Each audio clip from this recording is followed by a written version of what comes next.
spoopy music for you because you're still in a spoopy area. You guys can figure out what you're gonna do this morning. Groovy yesterday, they were wild.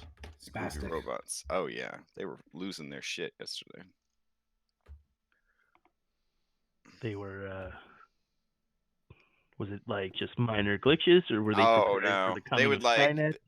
they would jump in and out of chat. They would change the songs. They would change their volume randomly. They would just stop playing, and then all of a sudden, all three of them would play different songs at the same time. Yeah. Almost like they were taken by a poltergeist. Yeah.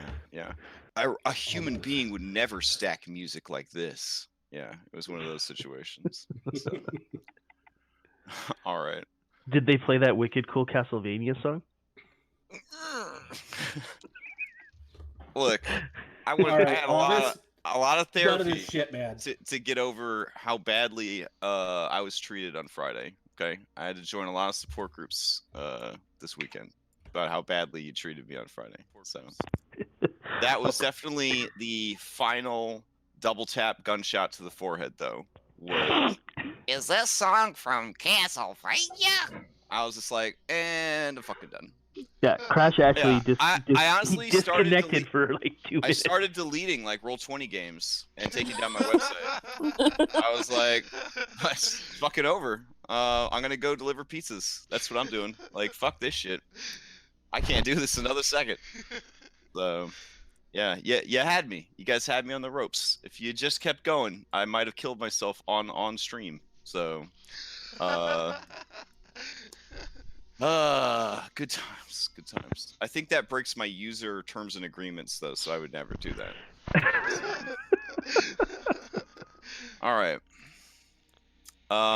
Last time, speaking of places that make you want to kill yourself, last time we were playing, you guys were exploring the bowels of a sunken temple beneath a lovely lighthouse.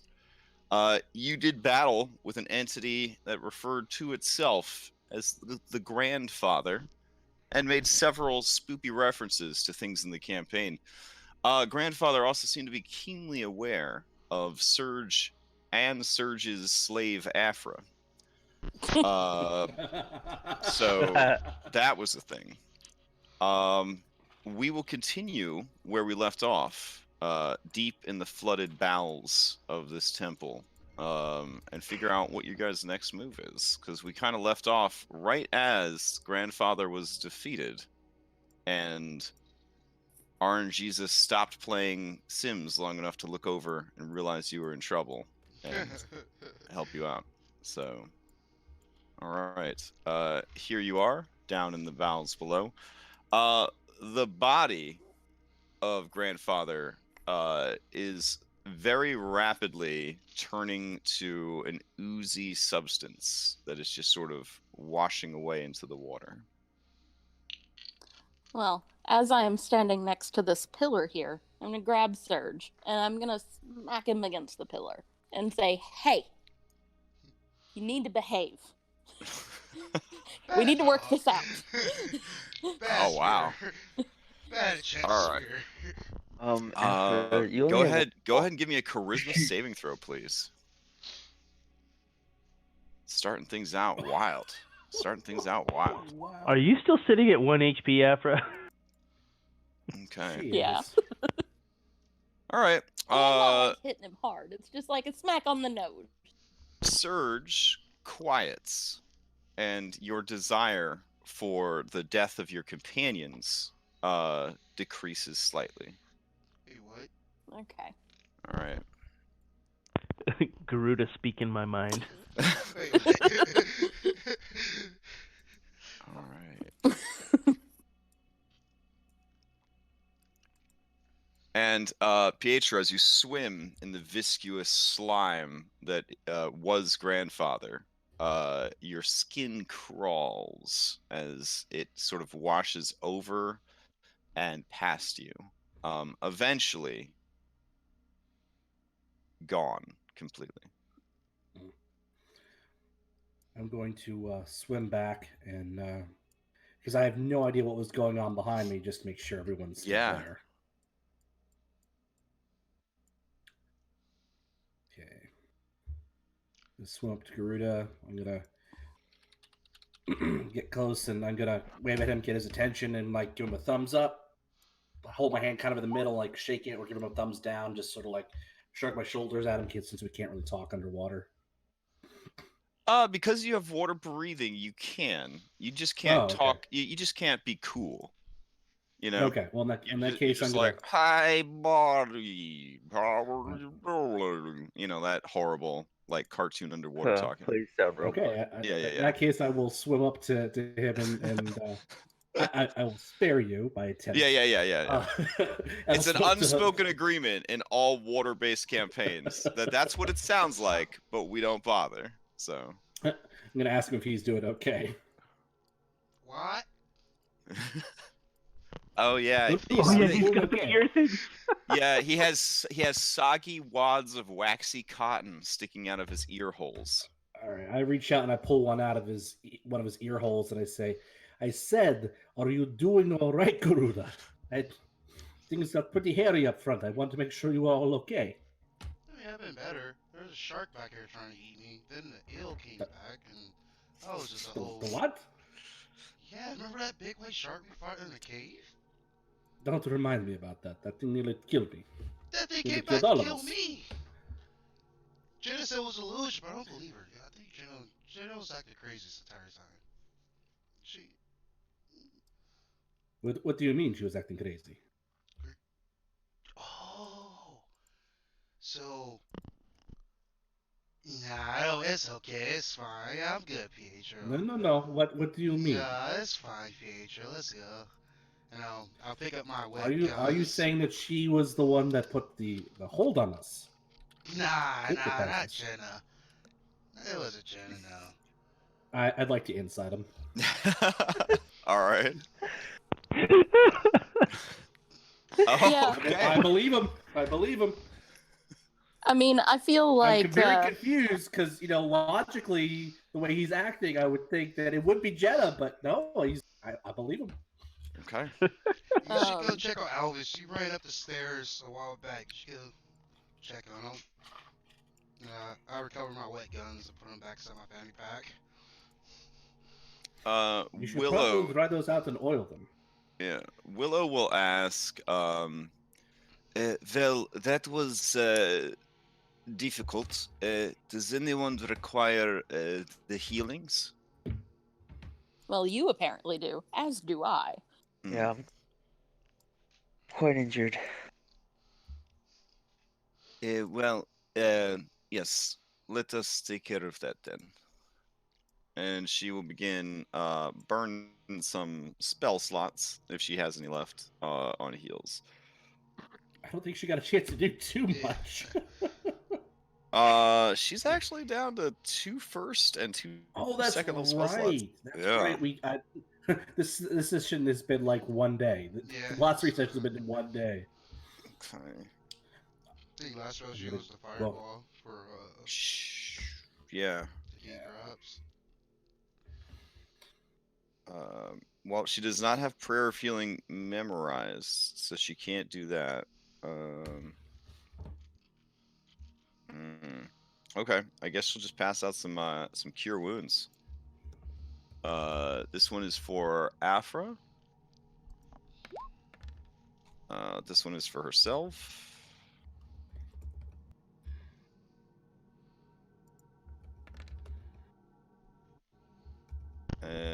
Let's see. You know what? I think Give she's mine gonna- to Afra. Oh, she's just gonna hold on to her last 2 spell slots just in case. So. Okay, so I got 5 there. Yeah. All right. I mean, that's okay.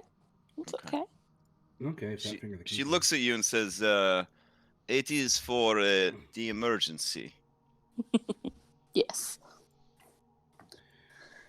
I swim up to Elvis and ask him, "Are you all right, Mimigo?" He's just gonna like look at you, and upon ascertaining that you're not trying to kill him, He's just gonna nod and say, "Is everyone themselves right now?" Yes, we killed the one called the grandfather. He is dead now. I cut his head off.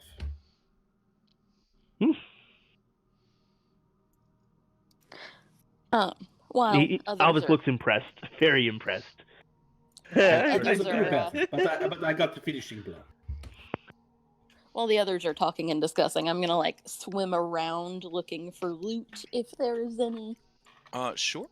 Give me an investigation check, and I will zoom out so I can watch your innocent miniature with its 6 hit points explore. Yeah. Just keep moving it around, you know. I'm in Okay. that cavern with the party. Yeah, everything has like a scum on it, like a thick like membrane of slime coats everything here. All of us, are you coming? It's Yeah. especially thick here on the floor surrounding the central pillar. Yeah. If you didn't know any better, you would say that you could go inside this slime, like that the membrane separates it from the seawater. That's gross. I'll dip Surge in and like stir it around. Okay. As he breaks the surface of the slime, you hear him in your mind, suffering. As you start to stir him around in there.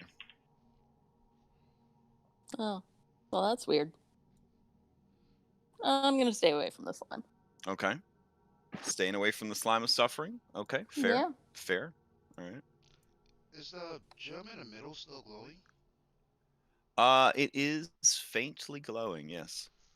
You don't want to like go up to No, don't inspect it. touch it. If we disturb not- it. Last time I touched anything I'm like not that, I got a touching nasty it. shock.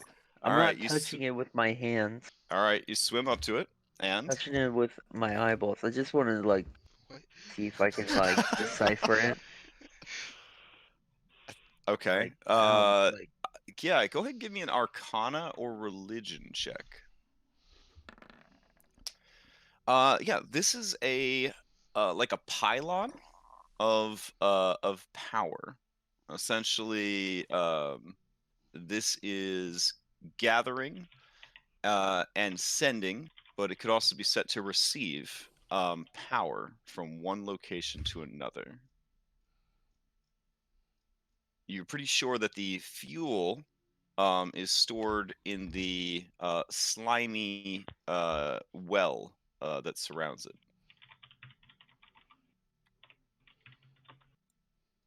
The magic that is at work here, heavy duty necromancy, with just a little bit of conjuration summoning. I think like there might be like some dead people down there, or like some really suffering, barely alive people down there. Garuda, go ahead and give me what's your passive perception again? 16. 16? Okay. You catch the glint of something shiny to the north. I walk up to it, or I swim up to it. Okay. Crash, do I know how to like disable this? These are ancient magics, but you are sure with enough time, you could study it and figure out a way to disable it. If it did not have any energy to send, it would essentially stop what it was doing. But right now, it is transmitting energy.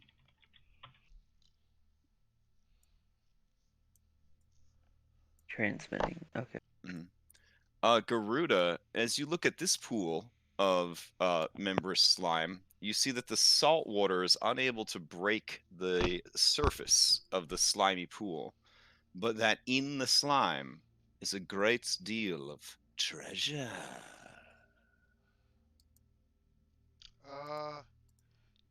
I'll pull out one of Pietro's rapiers that he's giving To me. make it more enticing, I have your own this rapier. right here. You know? I pull out the rapier and poke at it. Okay. As you break the membranous seal on the slime, you do see some of it start to bleed into the water around you. You feel uncomfortable, but no damage so far or any bad effects. Okay. Because I'm gonna yeah. Take a I'm step gonna back. move over to Pietro with his full HP bar and say, "Hey, there's some treasure over there. Would you mind fetching it for me, please?" And I'll like bat my eyelashes at him. I know you were being insincere, but money talks. Thank Wait. you. Why are you gonna? He's only a brute. Why don't you get someone with magic to take care of it? Albus, come do that water thingy. Oh, Alvis comes okay. over. Did I hear that brute comment? I mean, probably. I mean, she's only about 15 feet away from you. All right. Sounded more like brute. Yeah. Plus, yeah, I'm sure that it's one of those Very things hard. where you guys are overcompensating by speaking common underwater by yelling it. You know, can you hear me? Kind of deal. Hey, Chris. Does Afra speak Aquan? I speak primordial, which is like Latin Aquan. Yeah, Primordial is ugly. Jenna knows. Can I specifically look for something to drain this water from the basement? Oh wow, like the whole basement, Yeah. like a bathtub plug. Yeah, He's something looking like for that. the Yeah, plug. that's exactly what I'm looking for. That's literally exactly what I was looking for. Okay, so You could start looking around, sure. Yeah. what would you like Alvis to do? It's a bunch We of need you treasure to, in this ooze Garuda, come shit. back. We need you to magically remove the treasure and put it into the bag of holding. Please. Give me a sec here. This would be our hideout. We can't have a basement flooded. I mean, that is definitely something that could be said.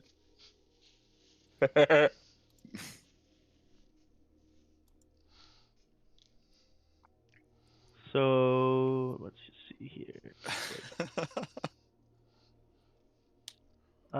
Okay, so I could. Oh, okay, hold on. Does it have to? This could be a Oh, yeah, chance I for can me animate to it. seed my Minecraft Guardian side dungeon into this. You do know of a magical item called the block sponge that can be used to drain water from an area. So Interesting. Yeah. I'm gonna use shape water, and I'm gonna animate water into basically like. So I'm gonna use that third paragraph when you cause the water to form into simple shapes and animate it your direction. Sure. So like scooping hands, and I'm gonna animate scooping hands that scoop up the stuff and bring it to like outside of. Okay. So you do that right now. Where's everybody's proximity to the slime pool? Safe distance. A safe distance. Okay. Yeah, as your watery hands break the membranous slime, the area around it is flooded with toxic slime. Fortunately, everyone is far enough away that they do not take the ass load of psychic damage that would have been associated with that. Slowly but surely, you begin to move the treasure out and away from the deadly psychic slime. All right. Well, Because you have a person with identify, and because you are not pressed for time, because you all have water breathing and nothing's trying to actively kill you right now, I can share the link to this treasure hoard with you if you're into that sort of thing. Oh, Oh, yeah. yeah. Okay.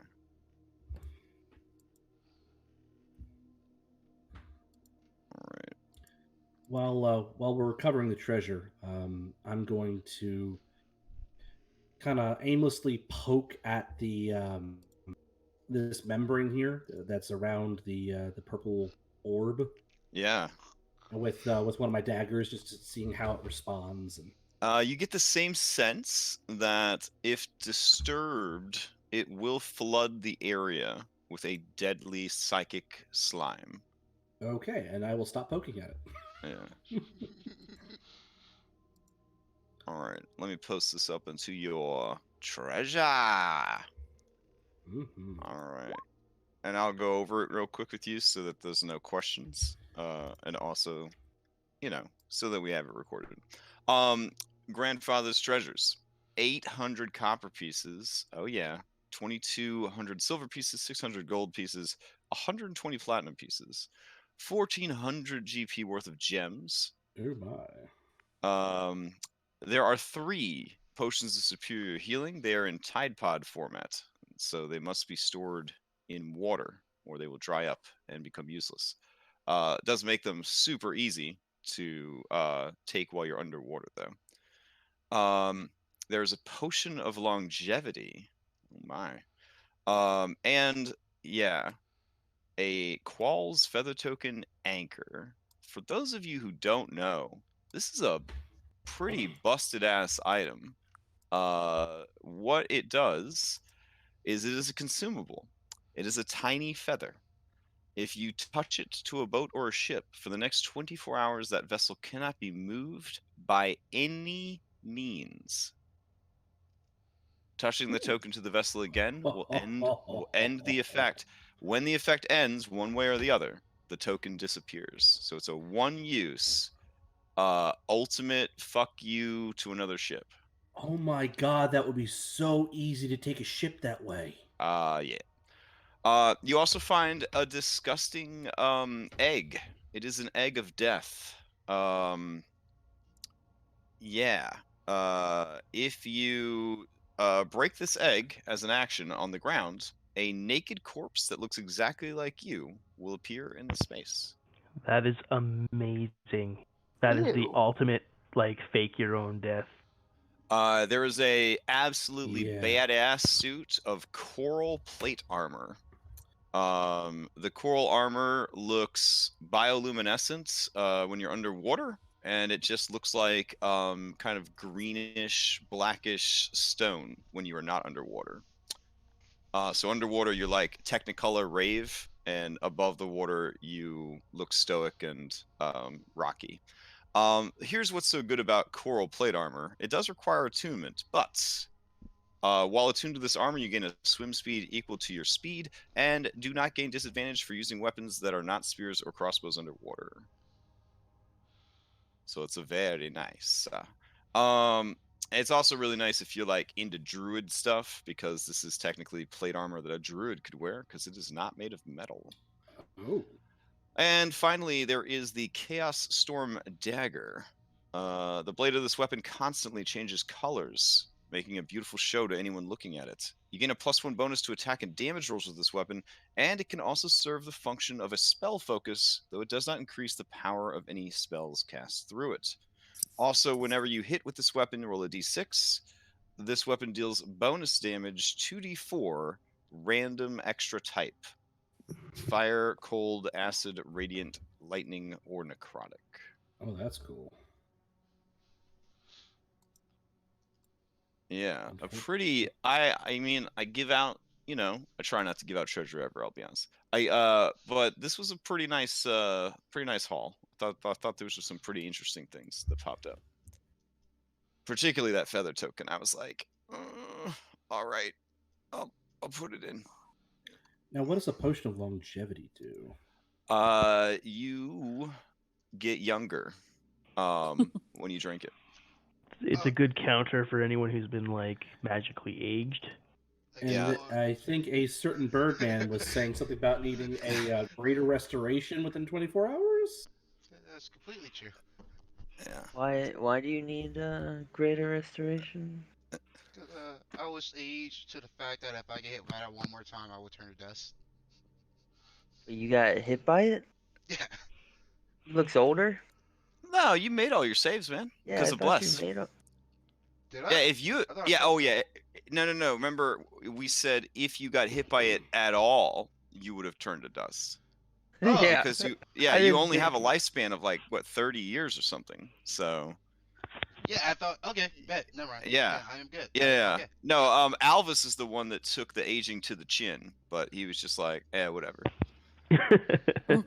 Alvis's base race is one where he'd have to get many times to be affected, but his mutated race is one that the not PHB, but the book it comes from specifically states that it is unknown what their max age is, because no one has essentially lived long enough since becoming these things to Yeah. determine that. So I mean, don't worry. I made sure to age parts of you at least. So like the next time Alvis goes to take a leak, these like old man balls just flop out. They're just yeah. Visuals. I'm gonna need that potion, guys. I'm gonna need that potion.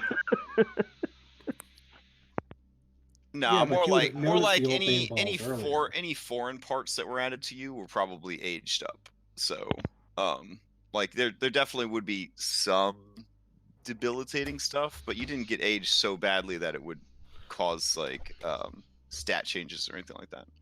Yeah, no, I think I went from like 110 to 140. Yeah. But your new parts, the parts that you were not born with, they may or may not have been impacted, is what I'm saying. Yeah. Okay. So about that drain. Oh yeah, the drain that you're still looking for. All right, go ahead and give me an investigation check. Even though Afra already hit up the room, maybe you could find something that she missed. Can I assist with that? Sure. Well, it doesn't matter. Okay. Yeah, you feel like you really gave this thing your all as you started looking around the room.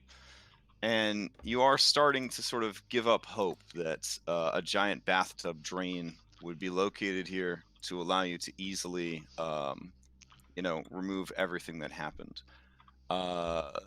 Yeah. So you just kind of keep poking around, but doesn't seem to be happening. All That's right. fair. Yeah. It'd be cool though. It'd be cool. So with those Tide Pods of superior healing, which is an oxymoron now that I've said it, how do we keep those? I know they're meant sort of like underwater usage, but like how would we carry them? Because air gets into bags of holding and things like that. Just put them in a potion vial now, like while we're underwater, so like water and the Tide Pod go in the potion vial. Think about it like a goldfish. It's a little Tide Pod. I get what goldfish. you're saying, but I mean, do we have anything big enough for that? Oh, I mean, you could keep it in a flippin', jar or flask or something like that, and just fish it out when you're ready to take the potion. And Alvis has had 4 healing potions throughout the campaign that he's drank, and like I don't just like smash the vials. So I have 4 empty vials. If anyone, we could use 3 of them for those. Unless Okay, the let's do vials are that. like some sort of one-time use vial. The vial disappears upon drinking the potion. Well, I was being a litter bug, I guess. You're just throwing them on the ground. Floating where they are when we're underwater and you need to heal.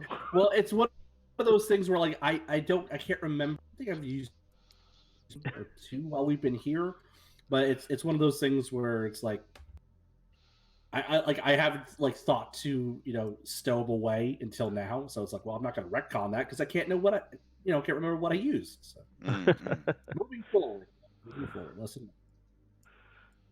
alright, well, I'm gonna put the potion of longevity feather token and the egg of death in the party inventory. Does anyone want this plate armor? Do we want to give that to Willow. Yeah, Willow? kinda Willow is Willow wearing plate? Yeah. Yeah, shot through it. Is it enhanced plate or? I think it's As just far as I regular know, it's plate regular armor. plate. Yeah. PHO doesn't use plate? I'm not going to use plate. I want to be Can't able rage to. with a plate. Yeah. Oh. Okay, then definitely Willow would be the one to do it. Unless Garuda's suddenly interested in plate mail. Yeah, he would no longer be able to fly. Cannot fly with plate mail on. This is correct. Hey, Afro, you want plate? Wait, I okay, so- With the physically plate can't, mail, thank you. I'm use sure your- she your wants two-handed it. She wants trident. everything. I mean, we could sell it, and plus, when I had those two, just basic Tide Pods of healing, I was able to sell them for a good bit more than what just regular healing potions were. Wait, you sold healing potions? Yes, because this was back after we got out of the Oh, yeah. the After lizard Tyler folk Cage, yeah. swamp. Yeah, because I had those two Sahaugen healing potions, and I had asked about them, and then Captain What's Her Face at the Faithful Quartermasters of Joaquin, she was like, "Oh, I want those," and like she paid me enough so I could like then buy regular healing potions. Okay. So I Now, bet you Jenna, had you do know good as a reason. wizard, that potions of longevity, days of money. Yeah, people will pay a lot of money to live longer, especially humans. Jenna's also concerned with age. She likes being young and beautiful. So. Yeah. Because here's the thing: people spend their whole lives, a lot of human spellcasters, trying to stay young and be immortal. And the ones that don't have the chops to, make it to 9th level magic, they turn to all sorts of nasty methods of staying alive, like selling out and being a warlock, or becoming a lich, et cetera, putting their consciousness into a construct body, things like that. Trying to call it Tiamat. Yeah. Okay. Yeah. We'll. Is the armor that Willow's wearing magical at all? It's regular plate. Yeah, I believe it's regular plate. Which is still going to sell for a lot. Okay. Well, plus I mean, it's damaged at this point. It had to be repaired. I know IRL, she's dying in of disease or whatever, but I think in game, like, she would definitely be okay with using an attunement slot to wear that dope ass armor. So, And plus you can ditch one of the rings of yeah, swimming. wouldn't need the ring of swimming either, so that would free up a ring of swimming. Above board, do we want to wait to give it to Willow when the character gets back? The player. All gets right, back, see how they feel or- about it. Yeah. Yeah, it doesn't hurt anything to put it in the party loot right now. Yeah. Yeah. Okay. All right. So now for the big one, the dagger. Who's all in for it? I mean, Elvis and I were talking about it. I have taken a lot of magic stuff recently, so it doesn't have to go to me. But I mean, does anyone else want it? I mean, I think we would just both use it thematically, and that's our spell focus. Alvis is out of the running. Alvis doesn't. Mm-hmm. The only thing that appeals to Alvis about it is the fact that Chaos Storm, the name. Yeah, the name makes me think that you would want it as well. Like that It's also part of very it. chaotic, like yourself. Yeah, but he doesn't use weapons. Is the thing. So while he, like you said, if he did use it, it would literally just be as a spell focus. Yeah. But Elvis, if you ever find yourself in a bad spot, a more potent dagger would not hurt.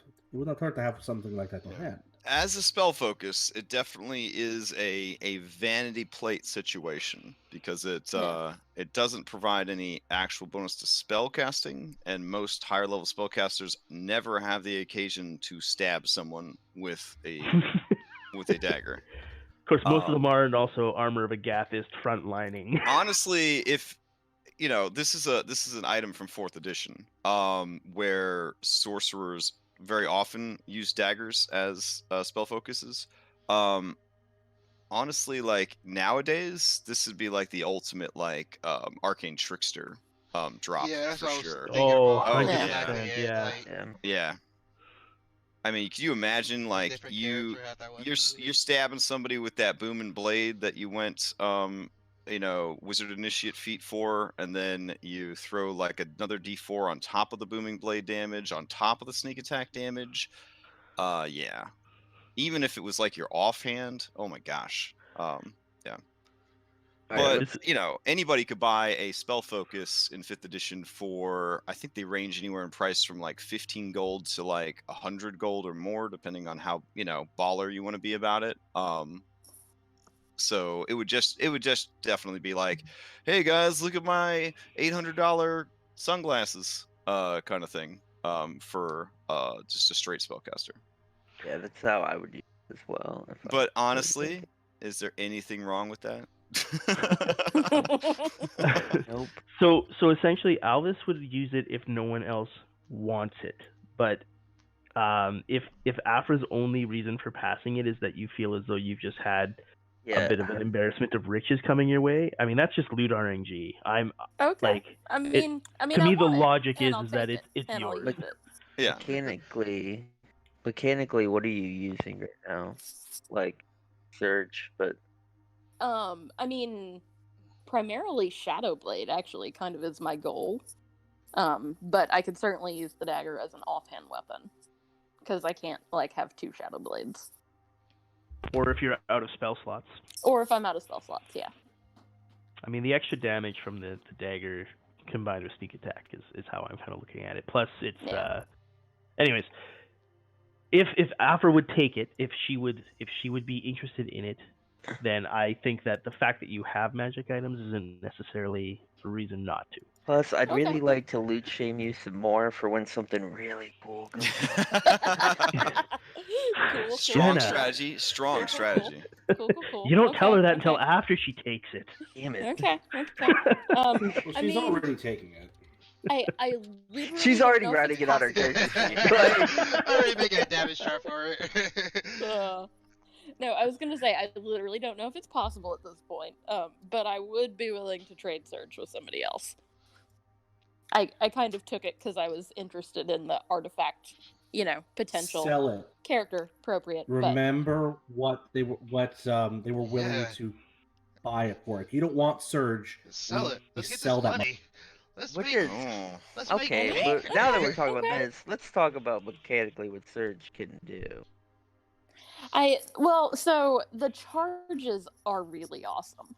The summoning the water elemental, you can also do like a water form that grants resistance to damage, and the problem is regaining the charges. I thus far have not been able to regain a single charge. Do you want me to just share, like, would you explain all of his business? Would you just air all of your special somebody's business to the whole group? You want me to At this point, yeah. I'm kind of wow. a little frustrated with and him. also, so, what yeah. would that mean story-wise for your warlock ability? Because I mean, that would just be a thing that we'd have to find out. I can't really give you too much ahead of time, but well, Yeah. I'm just yeah. okay. I just didn't know how we were going to handle that because Yeah. she found her coin and then she was like, "Coin tossed back in the ocean." Well, okay, Fuck so out of it. so I'm not Hexblade, so the weapon itself doesn't matter that much. I think my pact would still be with Surge's master. All right. So there's a lot of memes out there that compare a warlock to a person who is always shopping around for a sugar daddy. Now, a lot of GMs, including myself when I first started 5th edition, are like, "Oh, well, without your patron, you're nothing." But I have learned through further study of lore, conversations with other DMs, reading more materials, blah blah blah. It's less that, and it really is like the sugar daddy kind of thing, but in like a sugar daddy understudy kind of way. So basically, you ingratiate yourself to an extraplanar supernatural-esque individual or creature, and in exchange for your adoration and occasional services, they teach you things that you are not supposed to know. That is why like warlocks have essentially spell-like abilities that only monsters would have, like Devil Sight and things like that, because they are shown how to cheat essentially and access these things that they wouldn't normally have access to. Now, just like real life, if I schmooze with somebody and they tell me the secrets of their success, they can't take those back once they've shared them. It's the same idea. Now, that being said, you would not be able to advance any further as a warlock unless you found a new patron that is willing to show you more of the secrets hidden behind the warlock path. No. So it's not like a cleric where if your belief falters, your power falters, kind of thing. It is very much like this is such restricted content that without a sponsor, the universe will not allow you access to it. Does that make sense? Yeah. Like the secrets that these creatures have would shatter a human mind without Yeah. them, putting a hand or tentacle on your shoulder to kind of guide you. That being said, you have this would be your second supernatural breakup, and patrons would be less patrons would be less likely to want to take you on if they view you as being dangerously ambitious. I would not necessarily break up. I would rules lawyer it. I feel like I'm not using Surge to his true potential, so I will spread your influence by selling him. Can further. Surge change it to a different weapon? Maybe a gun? Surge is very much identifies as a trident. Yeah. So like, yeah, I would just rules lawyer it a little bit. Like I'm serving my patron by selling Surge. Like if we had some goody two shoes that wanted to destroy Surge, absolutely not. I wouldn't allow that to happen. No, that's my Friday character is all about like turning evil things into like good temples. Alvis wants money. If we could sell Surge, Alvis is like, wait, how much would they be willing to pay for it? Yeah, let's do that. Yeah. So anyway, those are the abilities there. They are pretty badass.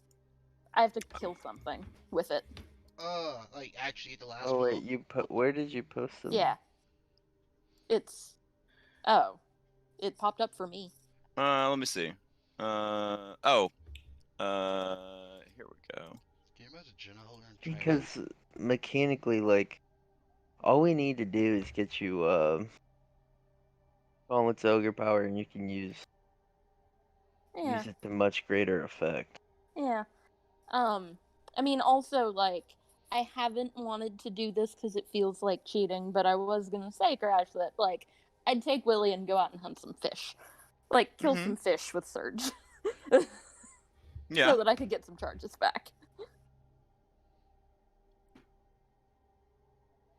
I mean, as long as you kill something it only regains charges once a day. Yeah. So, I mean, if the best that you can offer to Surge is killing the fish, I mean, I guess he'll have to make do with such a pathetic sacrifice. Wait, what? Yeah. Yeah. So it's if you still can't see it, it's 1 charge water breathing, which we don't really need now. Yeah, I think we see it now. 1 charge Misty Step and 2 charges is assume water form. That is pretty badass. And then 5 charges is conjure water elemental, which we saw in action. Yeah, it's pretty good. Yeah.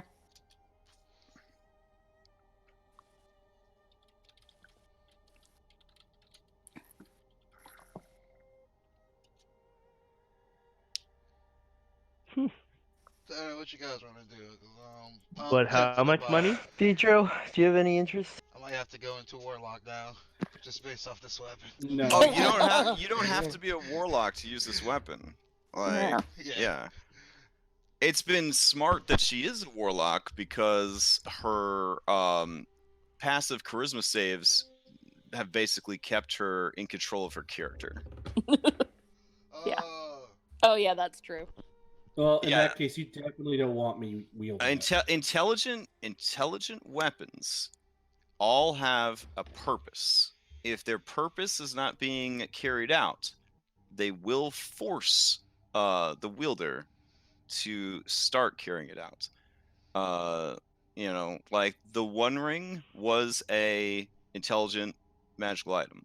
It didn't talk or do anything like that, but it's sort of the OG of like sentient magical I never items. realized that. Yeah. Those that corrupt their wielder into Right. Now I now never some realized that. even the goodliest weapons can be problematic because they, unlike player characters and NPCs and stuff, they are very two-dimensional, right? Like they have a few lines that describe their purpose and their personality, and that is all they are. So if there's a sword that's like, I am lawful good, I was made to kill orcs, they would want to kill Pietro, no matter how good Pietro was, because they are programmed to think that killing orcs is lawful good. So that is what the sword would do. So like even like the goodliest paladin hanging out with his half orc buddy, his quote unquote lawful good sword is always going to be kind of nudging him like any infraction at all. Like Pietro didn't like tip at the bar. It'd be like, he must be destroyed. Take this foul-blooded creature out of existence.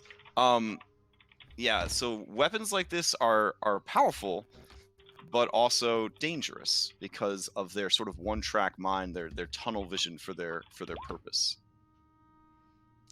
It's sort of a balancing factor to how strong they are in a lot of cases. So, what did it say its purpose was? Just to kill things? Its purpose is to destroy the enemies of Anguillisis, the she who hungers in the depths. So not a very good weapon. How much does it sell for? It wanna is an say it was like artifact. It is 40,000? essentially priceless. If you start trying to sell an artifact, that's like a whole adventure path right there. Also, you got to be careful who you sell it to. The weapon can communicate telepathically. So if it feels like you are going to betray it, it will try its best to defend itself or to make sure that it ends up in the hands of someone it can control.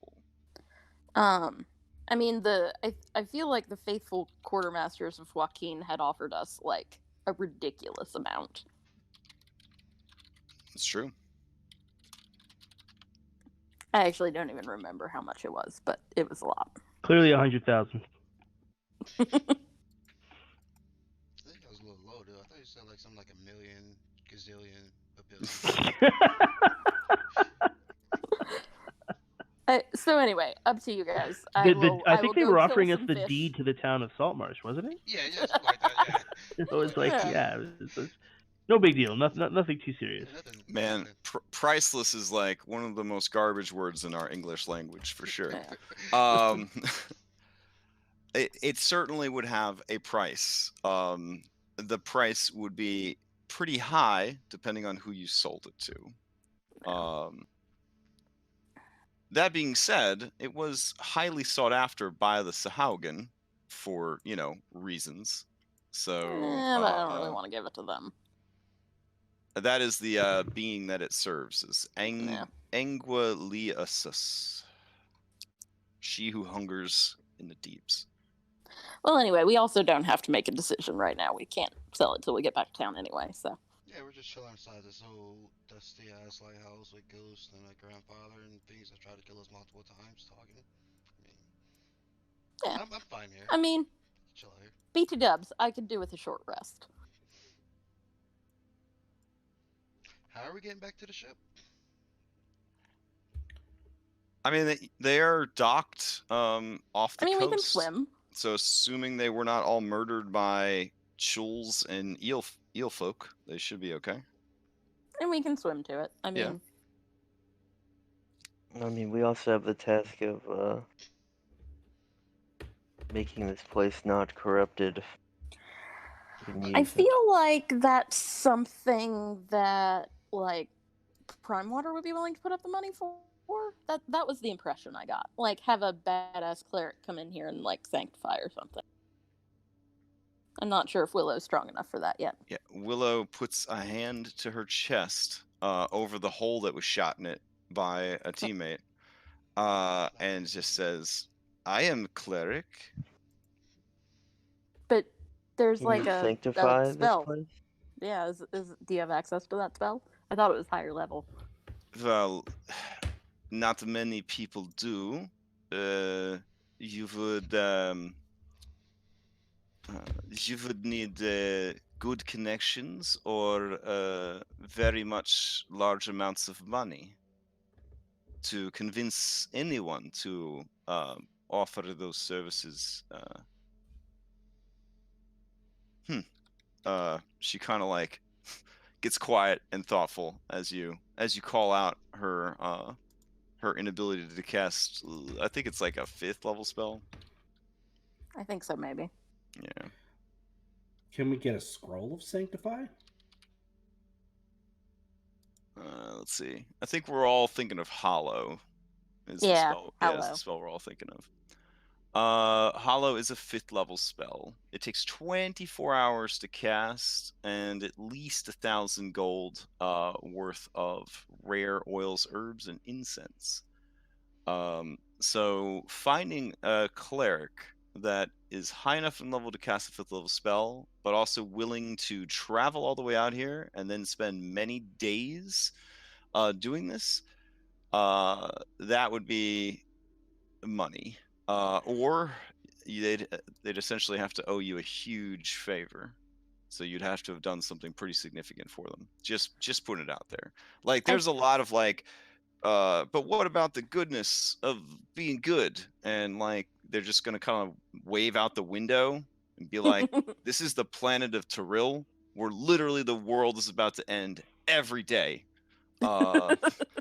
Like you can't live your life with that sort of mentality of like I have to do all the good I can no matter what. You have to choose your battles when you're living in high fantasy Dungeons and Dragons land. And I mean, also shit's expensive, so they're gonna try to get theirs. As crazy as it sounds, the most lawful good human religion in Forgotten Realms, Lathander, they are very business savvy. They own a lot of businesses, and they definitely take donations. I don't want to say that they're Catholic Church level selling indulgences to get a better spot in heaven, but they kind of are. I thought that I kind of imagined Yeah. that the money Prime Water was willing to put up for us would be like to use Oh Hallow yeah, on I this mean, place. yeah, could be. And I don't that think was I like, don't think he knows 100% what you guys were dealing with though, right? Yeah. Like he knew the same rumors and ghost stories that you guys did. So yeah. Ghost, you kill them by putting them to rest, and then there's no more ghosts. So that's pretty simple. Doesn't require a hollow spell or anything. Yeah. So you gotta think about that. Like this would be if you want this place hollowed, that is like definitely an unexpected cost for sure. Mm. Yeah.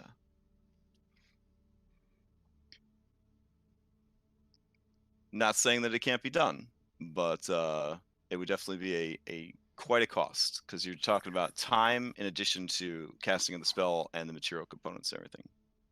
I mean, can anyone think of another way that we could go about doing this? We can't just go through and kill all of the ghosties here. Make sure. Well, I mean, I think there is this well of power here. Yeah, but it's gonna hurt though. Oh, right. My bad. I mean, I guess like we could long rest and do it tomorrow. But it's still gonna hurt. Are we like shooting it? I don't think you can shoot it. We're underwater. I don't know. I suspect there's like some. My guess is pure guess is just like there's dead bodies down here, and maybe zombies or like I don't know, and then like general environmental things that are gonna be painful. Yeah. All right. Is anyone trained in religion? No. Because your zeal cleric is not trained in religion either. That's why I asked.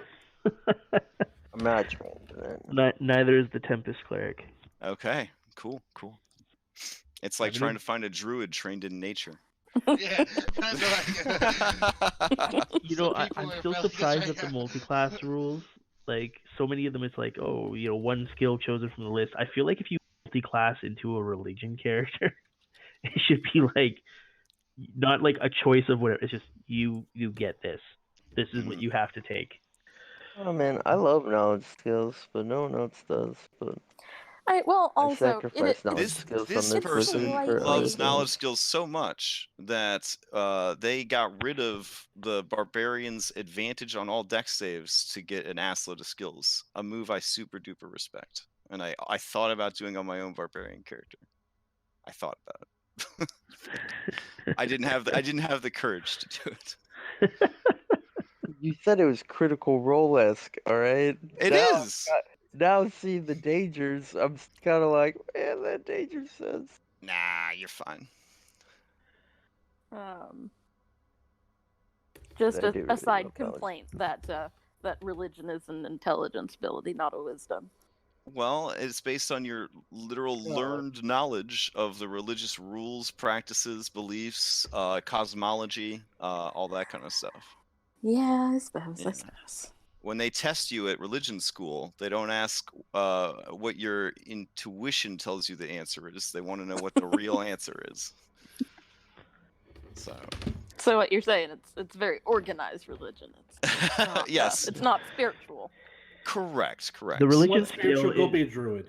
The religion skill is like taking a theocracy class at university, as opposed to just I go to church and I believe. Wearing your "What would Jesus do" bracelet. Right. Yeah. A good example is lazy D&D has led to people using survival for literally everything. Whereas survival is your actual cunning and ability to survive in the wilderness. Whereas nature would actually be your knowledge of like the wilderness. So like you think this is a good place to set up a campsite. Knowledge nature, you know this is a good place to set up a campsite. Like the evidence is there based on like, you know, science, facts, things like that. So yeah, they're knowledge nature and the other knowledge skills, they don't get enough play, much like everything intelligence based in 5th edition, because 5e basic. Groups without knowledge nature should often be like waking up where the DM's like, okay, so you actually camped out in an area that had a whole bunch of like this special fantasy vine that causes itching and rashes. You all have disadvantage on ability checks that use like physical. Yeah. So anywho, but that, you know, that's neither here nor there. I just asked about the religion check because it would affect things that are going to happen moving forward. So all right, so what do you guys do and where do you go from here? I mean, do we want to lightning bolt the orb? Crash with the 26 Arcana check I got. Do I think that's a good idea? You estimate that this thing is probably equipped to defend itself. More than likely it will, you know, discharge some of the power that it is sending to, you know, repel attackers. Yeah, I think if we're gonna try it, we legit need long rest first. Yeah. I could make do with a short rest, but a long rest would make me happier. Well, let's go do that on the boat. Okay. Yeah, why don't we bring the whole I crew think down that's here? fair. We're only fighting dead things. I mean, I feel like numbers, like quantity outranks quality inside this situation. I think the Would you crew might rather run risk away. the crew? I don't think we should. Yeah, So- and plus, I they're think super that's gonna be like what superstitious. you're using now. Okay. I feel All like right. we would have an issue. I will create a little square, and you guys can hero stack yourselves in it, and take you back to your boat. There you go. Go ahead and jump in that there square. The bus is coming to take you back to the ship. All right, there we go. You're gonna have to grab Willow though. Yep. Oh You no, got her. she's there. Oh, there we go. All right. So you guys swim back upstairs, and when you come out into the courtyard, yeah, the sun is rising on this beautiful lighthouse. Here comes the sun. Do, do, do.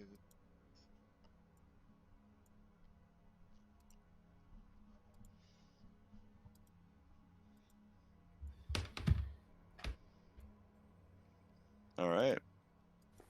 So what do you want to do from here? You want to signal for the ship and have them come pick you up? I mean, we could swim out to it, I think. Do you think? How far away is the ship? They tried to stay within 500 feet because that seems to be a magic number for teleportation magics and things like that. Given the rough and rocky area around the lighthouse, they could be a little bit further out, but they wouldn't be that far. I could just fly to the ship and tell them to come in closer. Or you guys swim to it. I'm not getting something. I mean, does your ship have two jolly boats? Because you could just go and ask Yeah. them to send another boat out. I think we only bought the one. Okay. That's like 5,000 gold, isn't it? Well, I didn't expect It's 500. everything to just get fireballed.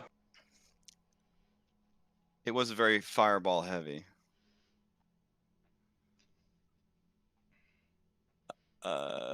I mean, yeah, the waters are rough, so anybody without well, you all have magical swim speeds, right?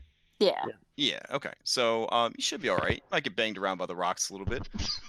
Assuming there I'll are just no swim. Yeah. For the record, just in case, I don't know if it matters. You asked if we all have magical. If we have a natural swim.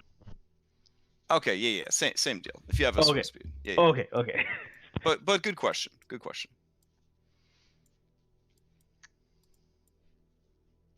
All right.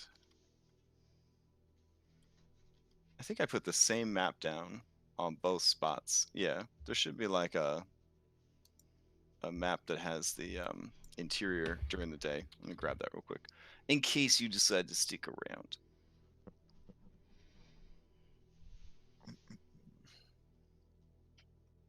But yeah, if that's the case, you guys gonna swim out, or you're gonna send Garuda to get help?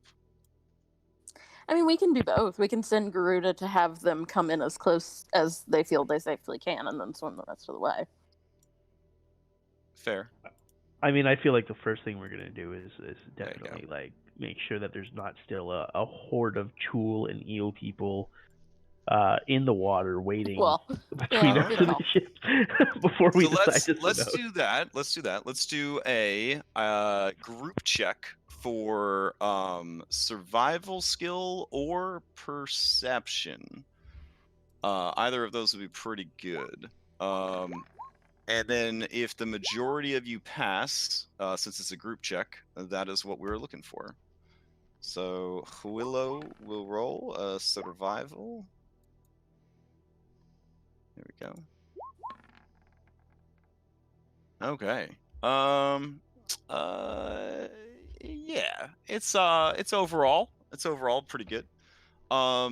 You guys do not see any immediate dangers besides the currents and the rocks between you and the ship. If anything, you would just need to make like an athletics check. Doing well would mean you swam out there without taking any damage. Rolling poorly means you probably take a few d6 of damage as you're bashed against the rocks. Rita, could you carry me? Yeah, I'm gonna ask if Pietro could carry me. How many people am I Garuda supposed to be has carrying? Garuda can barely carry himself, if we're being honest. He has a 8 strength. Wait, yes, I can carry you. Yeah. I'm just saying, I cannot take he a actually single has to d6 of use- damage. Yeah, he has to use a special crane just to take a piss. So, yeah. Well, but that's just because he's gifted in other. Yeah, right. Coagula. His name, his name translates to tripod from Orin. So I'm not sure what it means, but I mean, we can take a short rest before we go. Otherwise, somebody's gonna have to carry me, because I cannot take a d6 of damage. Because otherwise, you will literally be carrying me as I will be unconscious. all I'm right. gonna pass this athletics check with flying colors, and I already know it. I have proficiency +3, Ooh. and I rolled this, and I got a 6. All right. As you guys are trying to swim out there, you are getting banged up just a bit. I think All squirrels right. in air watching this happen. It was a DC 10, right? I mean, you didn't drown. Like that was really good. All right. Who's carrying Afra? Pietro? Yeah. All right, give me that athletics check, Pietro. Give you a kiss on the cheek. Oh wow. Pietro, if your wife back in Mastika knew about that. Willow She would carrying flip out. me. You see Willow, she just stretches the incredible like CrossFit bodybuilder body, couple of, cracks of the neck, and then she just perfectly dives into the water and swims out like After I hop on her back. you are the SpongeBob to her David Hasselhoff. All right. You Yes, you ride the Philo out to the ship. You hold on tight with your 10 athletics check. It is intimate. You do get a little banged up. You take 1 whole point of damage from the experience. I think you're all right. Alvis with a fat 6. You get kind of caught up in the current, and you do get banged around quite a bit. You end up taking 13 points of damage as you try to navigate the sharp rocks covered in razor sharp barnacles. You get cheese grated up a little bit, but you do successfully make it out. Pietro, no problem. Okay. All right. Alvis, you are reminded by the shredding you take from the barnacles just how bad a keel hauling is. And has Alvis ever witnessed a keel hauling in his career? Absolutely. 80 years as a slave on a pirate. Oh yeah. So I think I think a keel hauling is something that would be very hard to ever be okay with. So yeah, kind of getting shredded a little bit kind of brings back some of those haunting death cries, or worse, the cries that begged for death after surviving a keel hauling. All right, you guys make it back to your ship. Not fun. So back at your ship, the crew tells you their story about how the ship was attacked by hideous creatures from the depths, and they did everything they could to fight off the creatures, etc., etc., etc. Do you guys listen intently and humor your crew, or are you just like, the shit we went through? You guys have no idea. Like, what is your reaction to their Gerda listens to him. feelings? You, Okay. Pietro will listen as well. All right. you act It- surprised at all the right parts. And... Afra's gonna go collapse in bed. Nurse my wounds.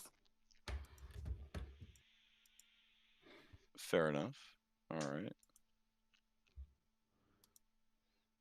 Let's see. I'm trying to clean up your I agree with the bed thing. Are we on the ship?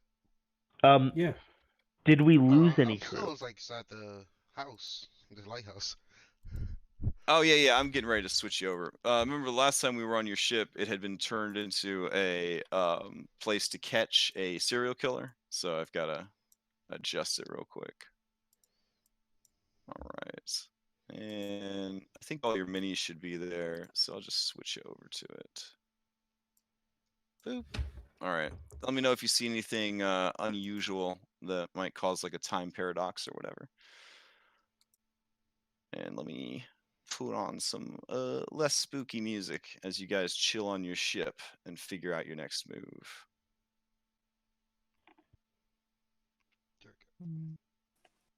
All right. Oh, you know what? It might have been the map. Ever since, like, now that you switched on the ship, my Roll20 is like smooth as can be. Oh, the map you were on before? Oh, it was a pretty big map. I was lagging so hard. Yeah, the lighthouse is a pretty big map. I got a map coming up for one of my games that's like the smallest everybody could get it was still like 140. So, and I don't know. I don't know how that's going to play out. But I don't want to end up in a situation like with that giant map where everybody's miniature is like 3 pixels across. All right, so back on the ship. Your crew is there. I could bring all of their miniatures over if you'd like, but We'll take your word for it. yeah.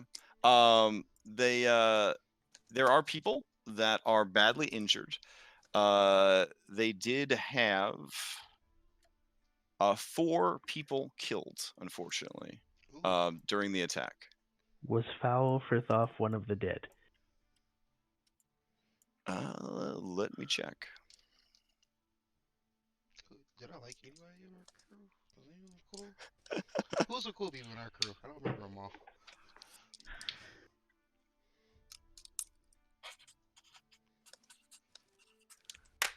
Let's see.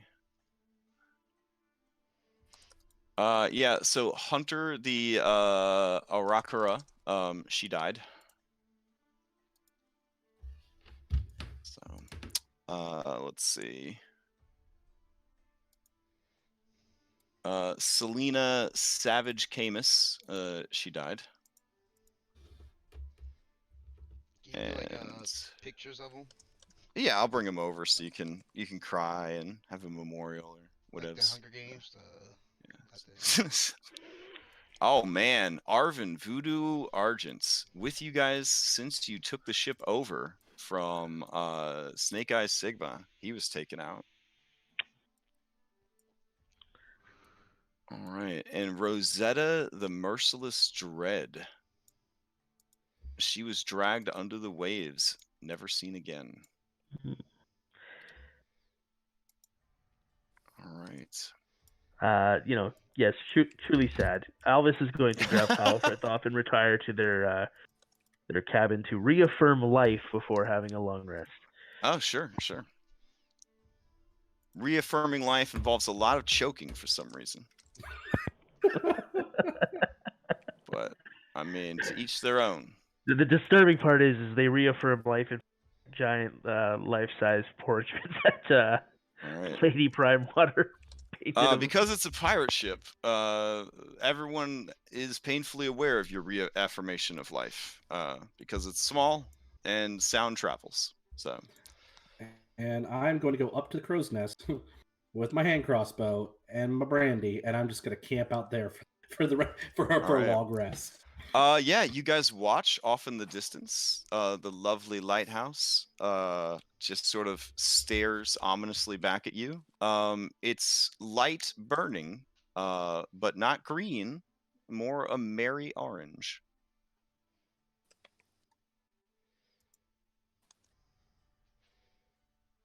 All right. What do you guys tell the crew as they share their story of a night filled with horrors of eel folk and giant tentacle crab monsters climbing the ship and dragging people into the depths? I definitely don't tell them that Jenna almost killed us all. All right, you definitely don't tell them that Jenna almost killed everybody? Yeah, okay, fair. Okay. I mean, I feel like I would just like let them have their night. Be like, wow, can't believe we missed the real battle. Oh, nice.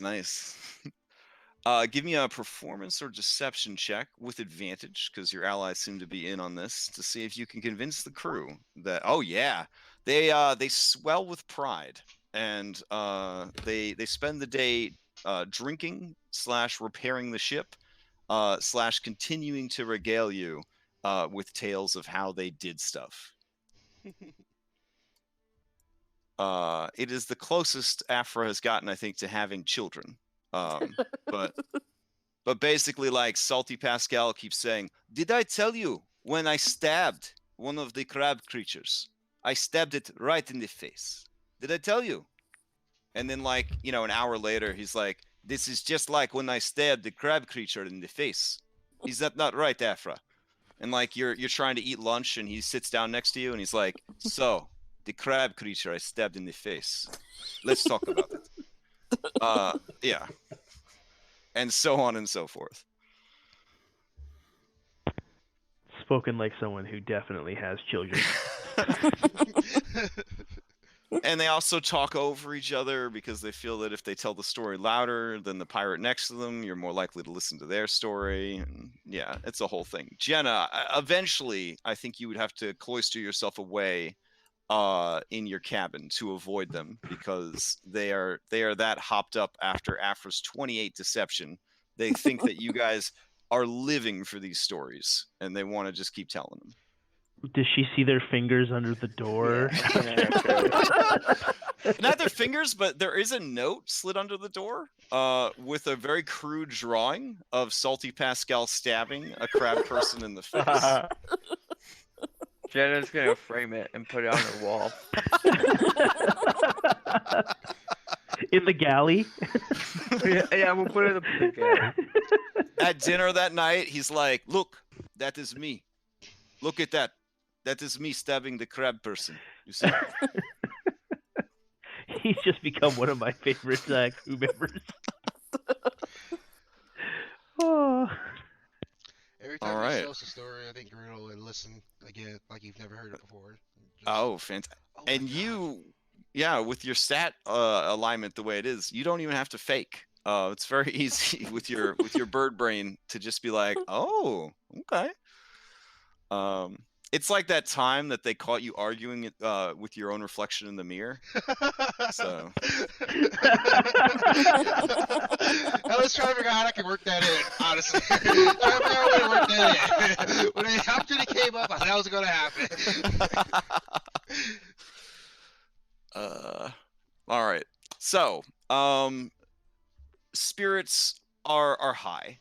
You made the crew feel like the sacrifices of the 4 crew members that died were not made in vain, and they are pleased to see all of you alive. They are curious, and as evening kind of sets in, they do want the story of your adventure to know that what they were fighting for was worth it.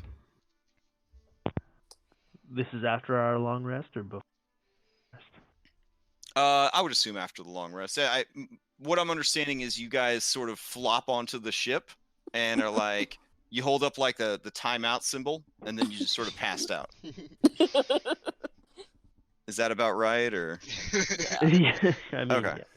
Yeah. Because Alvis has a very high performance check, but Jenna may give a run for his money on that one. So You and guys Jenna's could the always work captain. together. Yeah. Yeah. Ooh. Let's leave out the part of me doing that thing. Of course. Yeah, I was just gonna say, like, we fought more crab people there, and like we cleared them out, and then there was some treasure. Yay! Yeah, I'll aid Jenna in a performance check as she. So like, Alvis will be shouting like, affirmative supporting like, yeah, and then you should have seen what she did next, kind of stuff as she tells the story. Okay. I think you might be better. I got a 5.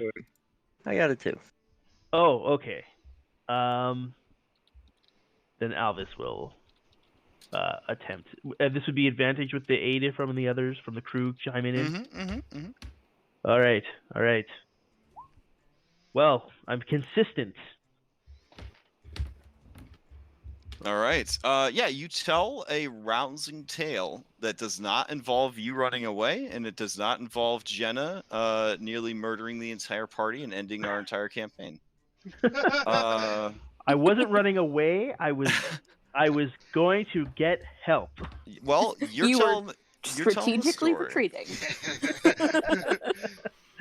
Tactical withdrawal. Does it touch on the fact that Garuda spent a good majority of the fight being afraid of illusions? Absolutely not. It okay. talks about Garuda's... Really? I think the crew would enjoy that part. Why don't you just give us the Cliff Notes version of the Alvis edition? What happened under the at the lighthouse? Well, I mean, the lighthouse, it was clearly haunted as we pass through. So he'll almost start the story like ghost story style. Talking about how as we went through the rooms, poltergeists were there, the creepy hands, and he really goes on like how Pietro ended up like arm wrestling and dominating 140 hands to get some booty. And I'll leave out Willow fireballing me, but I'll include Willow torching an entire room. Hey, how did he grapple 140 hands? I thought you could only grapple up to 2 creatures. I am just that good. Ellis, the straight Thackeray had that to say. A bit of a rules lawyer when he plays games. All right, he accepts that you were just that good. Yeah, it was a skill-based challenge that he overcame. After we cleared the supernatural out of the lighthouse proper, we then found ourselves. Did you put the ghost to rest, though? Violently.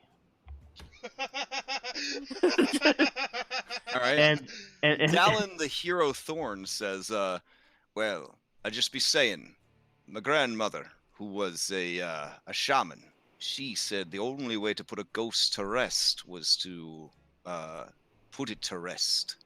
Else it'll just keep coming back. Wait, what? We made it quite a nice bed. Killed it. Again. So Alvis will move on to talk about repelling, how we repelled the invasion attempt from the Chul and the Eel people.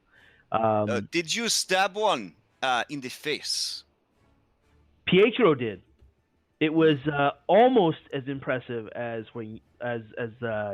what I hear you did. He didn't quite get it right in the face. He got it in the chest. I got to make him feel good, right? I will say we were only aware of them because of Garuda's sharp eyes. Always aware of what was coming. And and of course I have to take a side thing and talk about the blessing of Adriana, who sent us in a storm elemental. When you mention somebody's special eyes, someone makes a gagging gesture. Oh, those two are so gonna do it. Like, as soon as everyone knows she it. Still wants to kill him, dude. Because Garuda stole her musket. Could you imagine if Alvis had like a radio show where he gave out romance advice? Oh my god. That's actually the Sunday mortality night. rate is already so high in Forgotten Realms. Like, I can't imagine how bad it would be. Sunday nights on the bow of the ship. Actually, I hold the little. Anyways, crew can come to me, ask me my advice, and so yes, we repelled the invaders before we decided to delve deep into the lighthouse in order to get to the bottom of what was causing all of this. And Hey, but don't lighthouses go up? This one goes down even further than it goes up into the depths of the sea itself. That don't make no kind of sense. The whoever it was who built this clearly built it on top of an existing undersea structure. Afra, being the one who is are expert on ruins and such, guesses that the undersea cavern is like thousands of years old. But nonetheless, we plunged down deep. At which point we faced an undersea beast, the likes of which I had never seen before. It had its Chul minions, totally making that part up. Was this beast a kraken? No, it was not a kraken, but it was even more dangerous in its own way, as it summoned like great sharks and giant eels to attack us. However, Garuda stood mighty upon them, holding them at bay so the rest of the crew could advance. and then I'll just talk about how, just like Avengers in style, like, you know, how each person was holding off wave after wave. Wait. You're telling me that Garuda held off a bunch of stuff? I might very quietly whisper to her, they were illusions. All right. She gives you a sly smile and nods.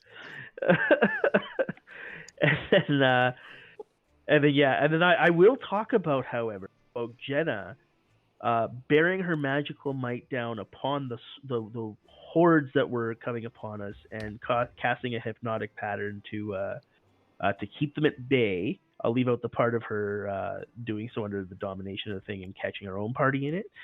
To make it sound like she held them off so that Pietro and Afra, with magical support from Willow, were able to stride up to the beast and decapitate it.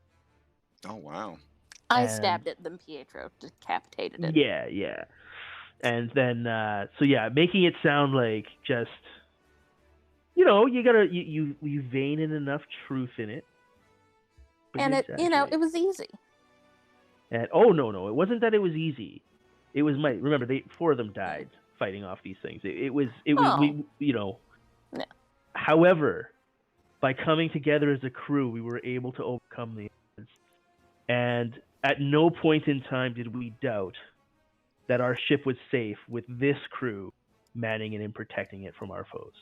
Oh wow! With that as your finisher, there is a rousing huzzah as they pass around cups of second ration rum, and their morale is very high.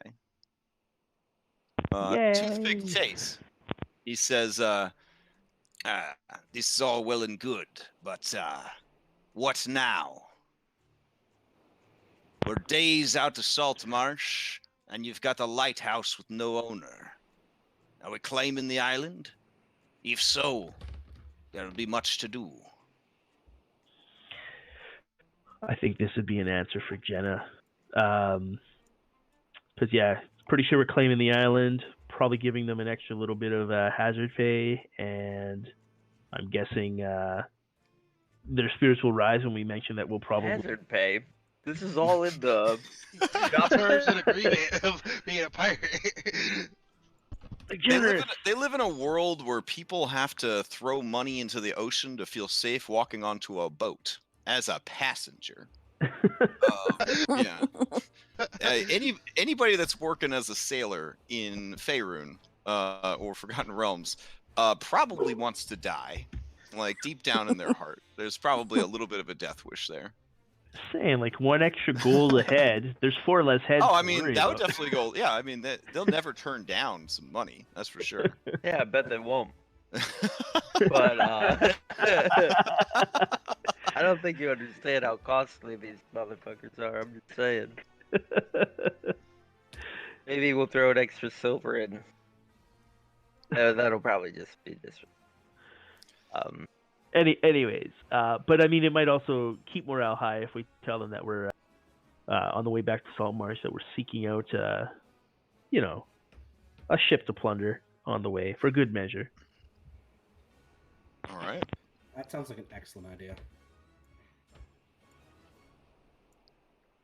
So, is that your next move then? Is to Are you gonna spend one more night, or are you gonna start? Are you gonna have the night crew start setting sail for home?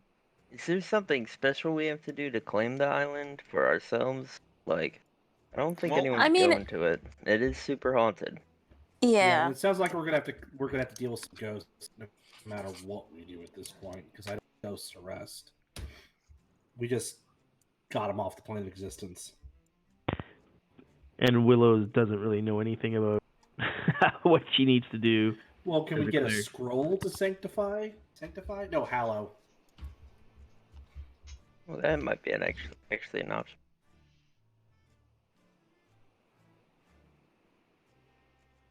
Yeah, I believe Yeah.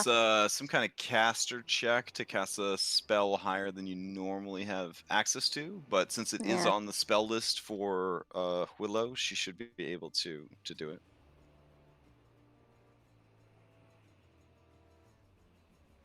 Yeah, we could try that. We'll look out for any ships to plunder on our way back. Okay. Okay. Can I repair my waterlogged guns? Oh yeah, totally. And I'm gonna take Willie out to kill some fish and, let him have some fun and regain some surge charges. And if all of us is not too busy reaffirming life, I would like to spend more time learning. Okay. Would you like me to make a check of any kind, or? To kill fish, I think that you are more than capable at 7th level to kill one fish every day. Okay. Even if you have to order someone on the ship to catch one and hold it down.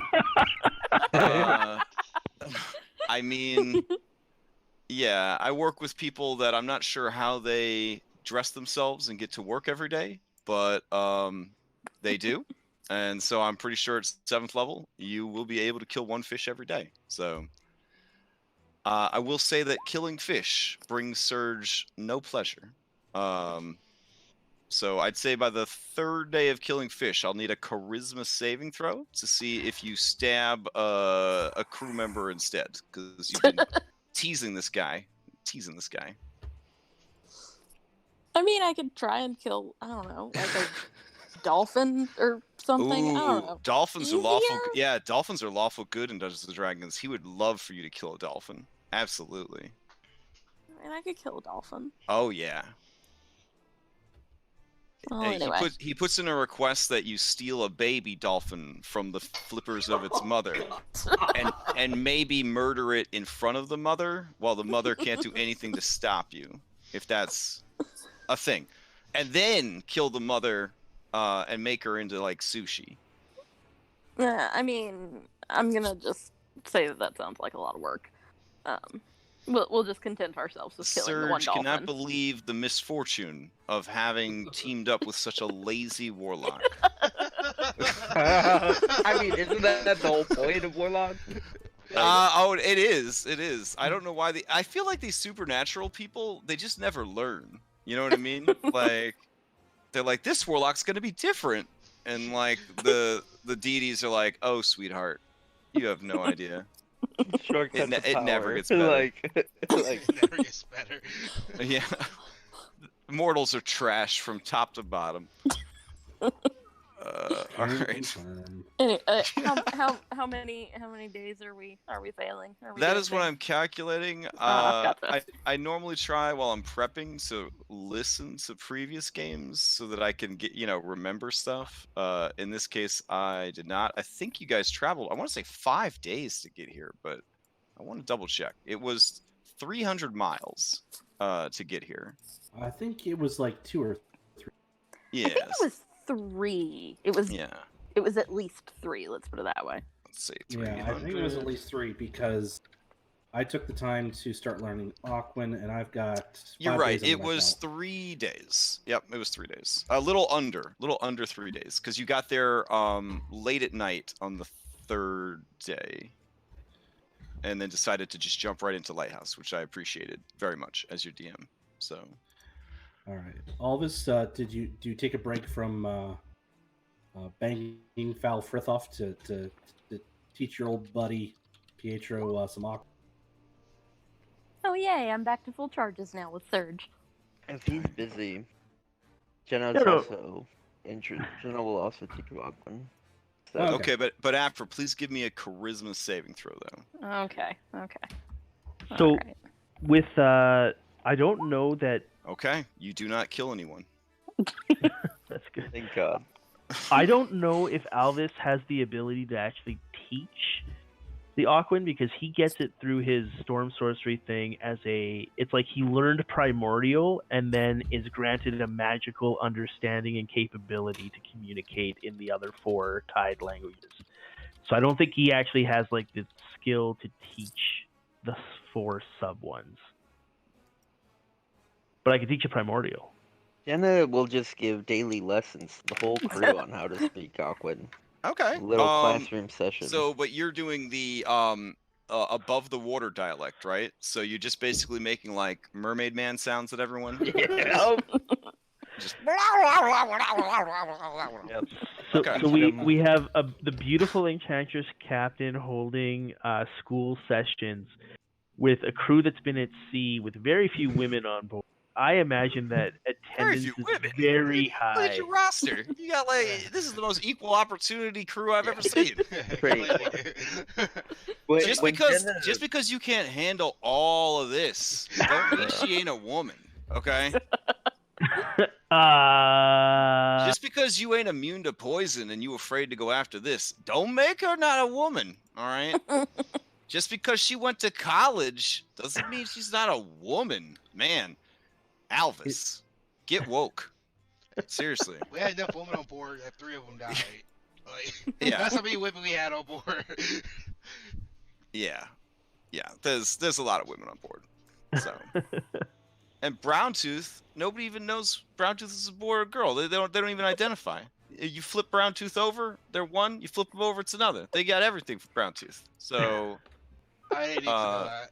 And Browntooth will do anything because they're heavily addicted to drugs. So yeah. I feel like a decade and a half of cartoon indoctrination tells me that Browntooth is a boy. Okay, I think Browntooth might prove you wrong. I don't know. You're the one that's in an abusive relationship with this thing. Okay. Abusive? Yeah, this punk rock Kristen Stewart or whatever. So. All right. She said you got no emotions. All right. She feels nothing about those comments. So, God, I went on a tirade of feminism. I forgot what the hell we were talking about. Oh yeah.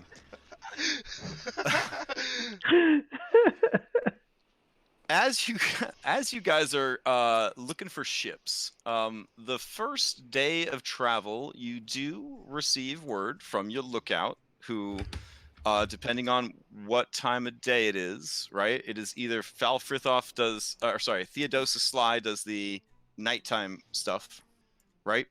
And do you do the daytime stuff, Garuda, or are you high enough in level and rank now that you never do lookout duty anymore? You just have other people deal with that nonsense. Oh no, I do lookout duty. I like Okay. lookout duty. I feel like he would still perch up there sometimes, even when she's up there.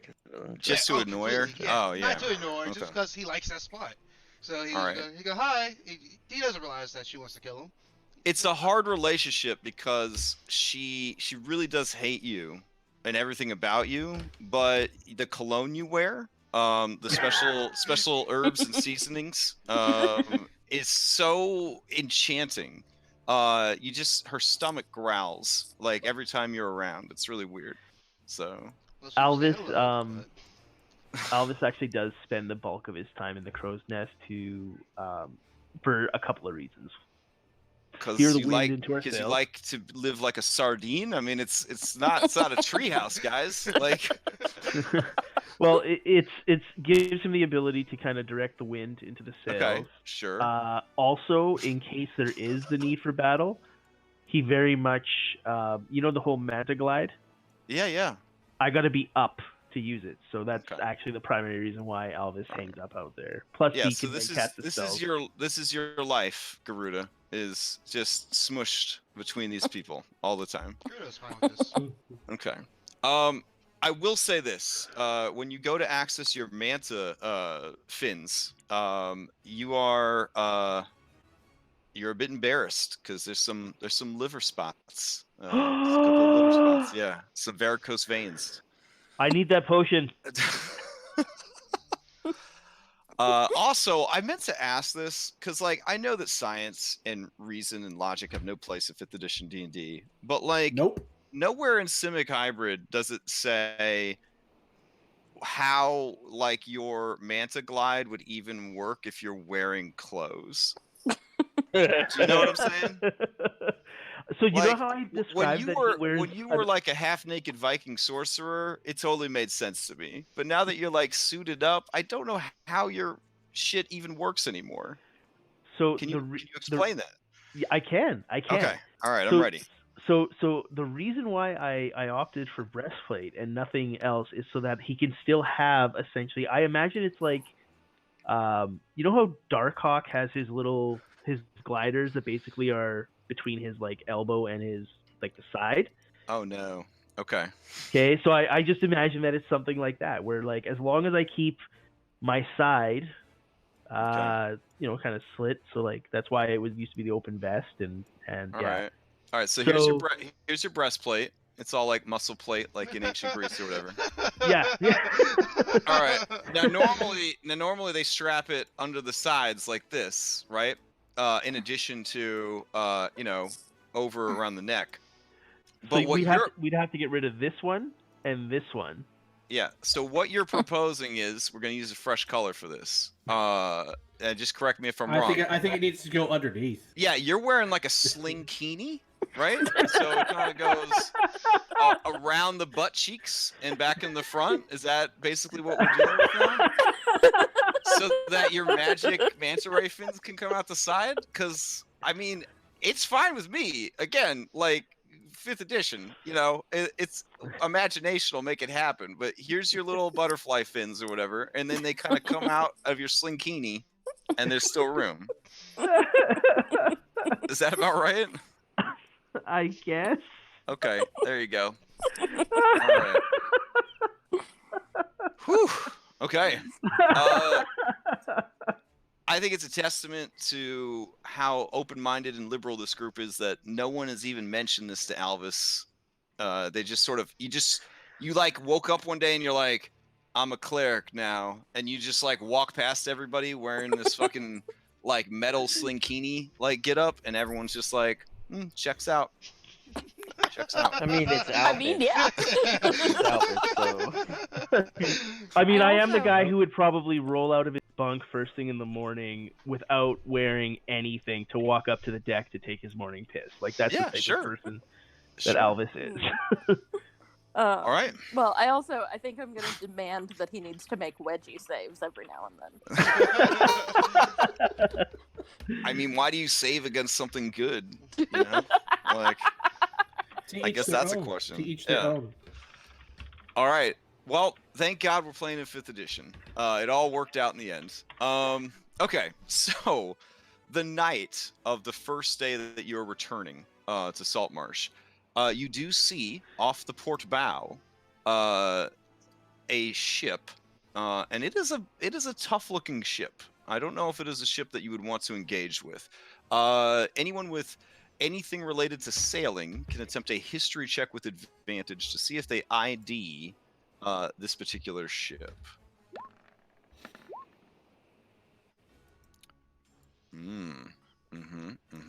Okay. 17 is pretty good. You recognize it as the colors of the Iron Monkey. Yeah. What do I know about the Iron Monkey? The Iron Monkey is a hobgoblin ship. It is crewed entirely by hobgoblins and goblins. It is definitely a pirate ship, but they are quite tough. Though they are still hobgoblins, and you guys are 7th level. But if there was definitely, can we kill these people and get away with it? They would definitely be on the list, but they would be no easy mark. But they are pirates, and Alvis has a particular hatred of pirate ships, and if one is like as famed as this one, it's probably. So he will communicate this to the crew or to Jenna to make the decision. But Alvis is definitely in favor of, we would gain much fame by being the ones to take out the Iron Monkey, and a crew such as, or a ship such as theirs, is almost certainly laden with booty. Do you know what kind of like gunnery they have?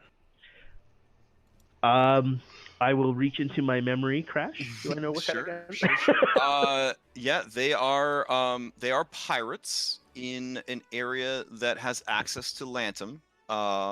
So they probably have some cannons. Yeah, cannons. Yeah. So then that begs the question: if we want to try and take this ship, do we want to position it like somebody swims out there, uses a feather on it, and then we like attack it so they can't maneuver? I don't know if we should use the feather. Like, Yeah. I feel like if we're Yeah, gonna like- use the feather, we should use it like Karina of the Bones, like that sort Yeah. of situation. Yeah. But I just wanted to put that out there. We could. I mean, we want their cannons, I guess. We could also we could try the stealth underwater thing again, and maybe it will work better now that we're, higher level.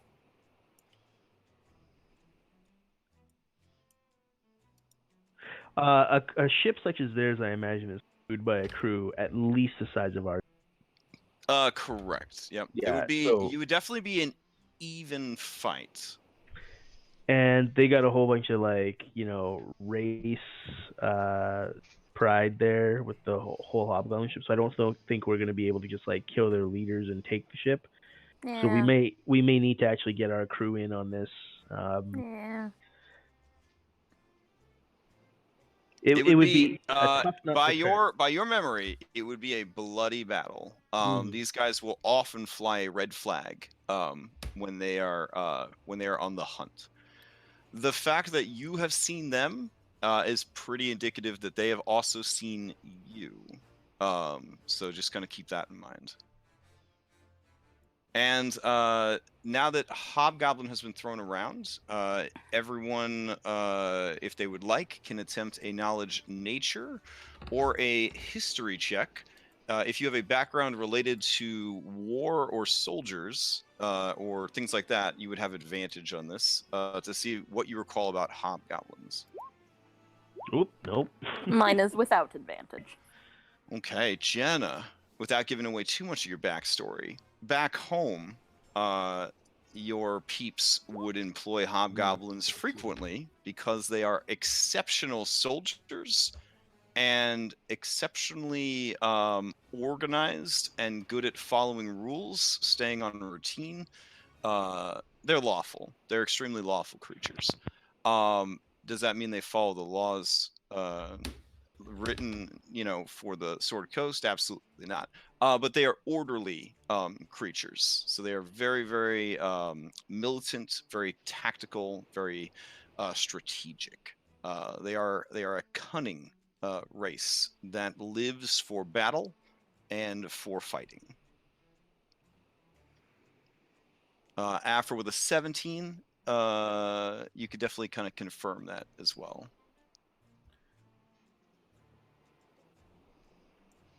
I mean, I just leave it up to the party, and have that be my decision. If everyone wants to tell me what they want to do, we'd probably lose a lot of crew. But we might gain their ship. Oh, I mean, this And is their 100% a big risk reward situation. I am also neutral. I want to do it. I kind of want We could always pick smaller fish. We definitely can. Yeah. But we can also unleash our magic upon them. We do have a lot of powerful spellcasters, but Mhm. hobgoblins are intelligent. They also have. Yeah. I mean, you could add them to your roster of potential targets / threats. You are getting increasingly more powerful magic, so tracking people down after the fact isn't impossible. That's true. Grid wants to fight him. He wants to can us. If they got cannon, they got guns. I want their items. I will be honest. Your crew is definitely feeling so pumped up about the lighthouse adventure that they feel like they could do this. But you are down 4 people from the lighthouse adventure. May. I'm I mean, sorry. it sounds like I know we it's have 2 yay I think we votes, can and pull this off. Let's put it If this we way. are strategic about this, I think we can. Player Elvis is like, discretion is the better part of valor. Let's find the smaller fish. Alvis is just like probably like leaning out half out of the crow's nest, like, you know, chewing on one nail and giggling at the prospect of being able to crack this nut. Like he's like probably got shocking grass lightning like coursing through his fingers right now. Like, well, then so let's do it. Sounds Gosh, like we have enough. Do you want to ask, like, with kind of like how spells work? Like, so if I were to place, like, a sleet storm, for example, like, on the ship, Mhm. because it says, like, centered on a point you choose within range, if the ship just moves out of the sleet storm, or does Correct. the Yeah, sleet the storm follow it? moving deck of a ship is not considered the ground because ships now are considered creatures in a way, sort of like construct creatures.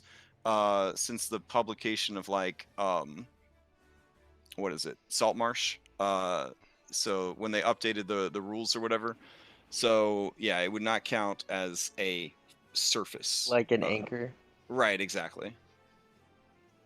So like if you cast like tiny hut on a ship, the ship would just keep going and you would be floating in your tiny hut. Here's a question. Sure. Can I like move amongst the crew and give enough inspiring leader speeches so that everyone gets 10 HP? You could 10 try, HP. yeah. I mean, there's no limit to how many times you can use it. It's just Yeah. people can only benefit from it like once per whatevs, Yeah, right? and it's Okay. like 6 people per speech, I think. All right. So, couple things you have to ask yourselves. Do you want to try and take this ship at range, which is to say ship to ship battle? You just kind of blast them, you sink them, and then you salvage the stuff from the ship. That is, by most accounts, the safest for your crew. Maybe. Unless you guys Probably are getting blown Yeah. up badly from distance. If Yeah. your goal is to get all of the loot, the ship, and the prisoners as intact as possible, the goal would be to board their ship as quickly as possible, and then take out their leaders. what direction are they sailing? What direction is the wind going? That's actually going to be a big, probably decisive factor in some of our tactics. Sure. So you guys let's see. Okay. You guys are moving with the current currently. It is heading north.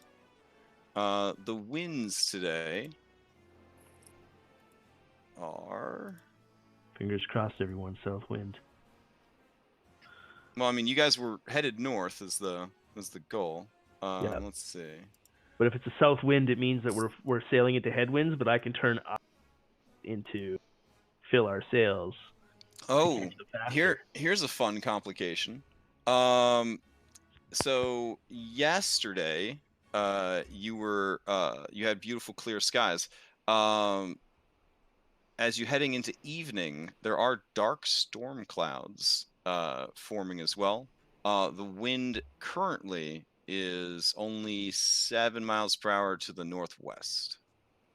But it is threatening rain and storms. Which for you guys is not necessarily a big deal, but I mean, Garuda might not like it if it is. Yeah, Anything that reduces ranged is good for us to at least close. They Yeah. try and turn their cannon on us. Yeah. Yeah, I'm definitely worried that the cannons will do more damage to our ship than our ballistas will do to theirs. So I definitely think close combat is better. I mean, Yeah. I think we pepper them with spells as well as ballista fire. Absolutely. All right, let me move you over to this bigger map so you have a better sense of what's going on. So you guys are in the bottom right, and they're in the top left. It's pitch black. Oh, really? Okay, hold on. Yeah.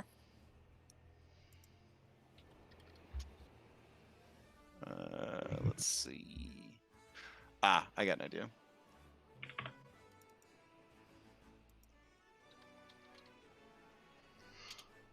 All right.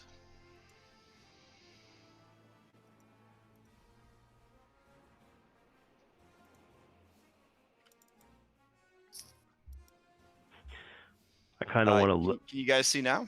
Yeah. Okay. Yep.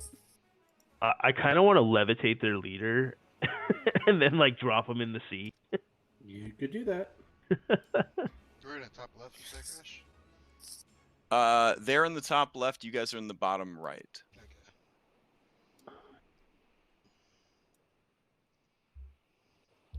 Okay. So we could honestly just sail right into them. Yeah. Yeah, you could definitely try to ram them. It looks like the current and wind would allow that.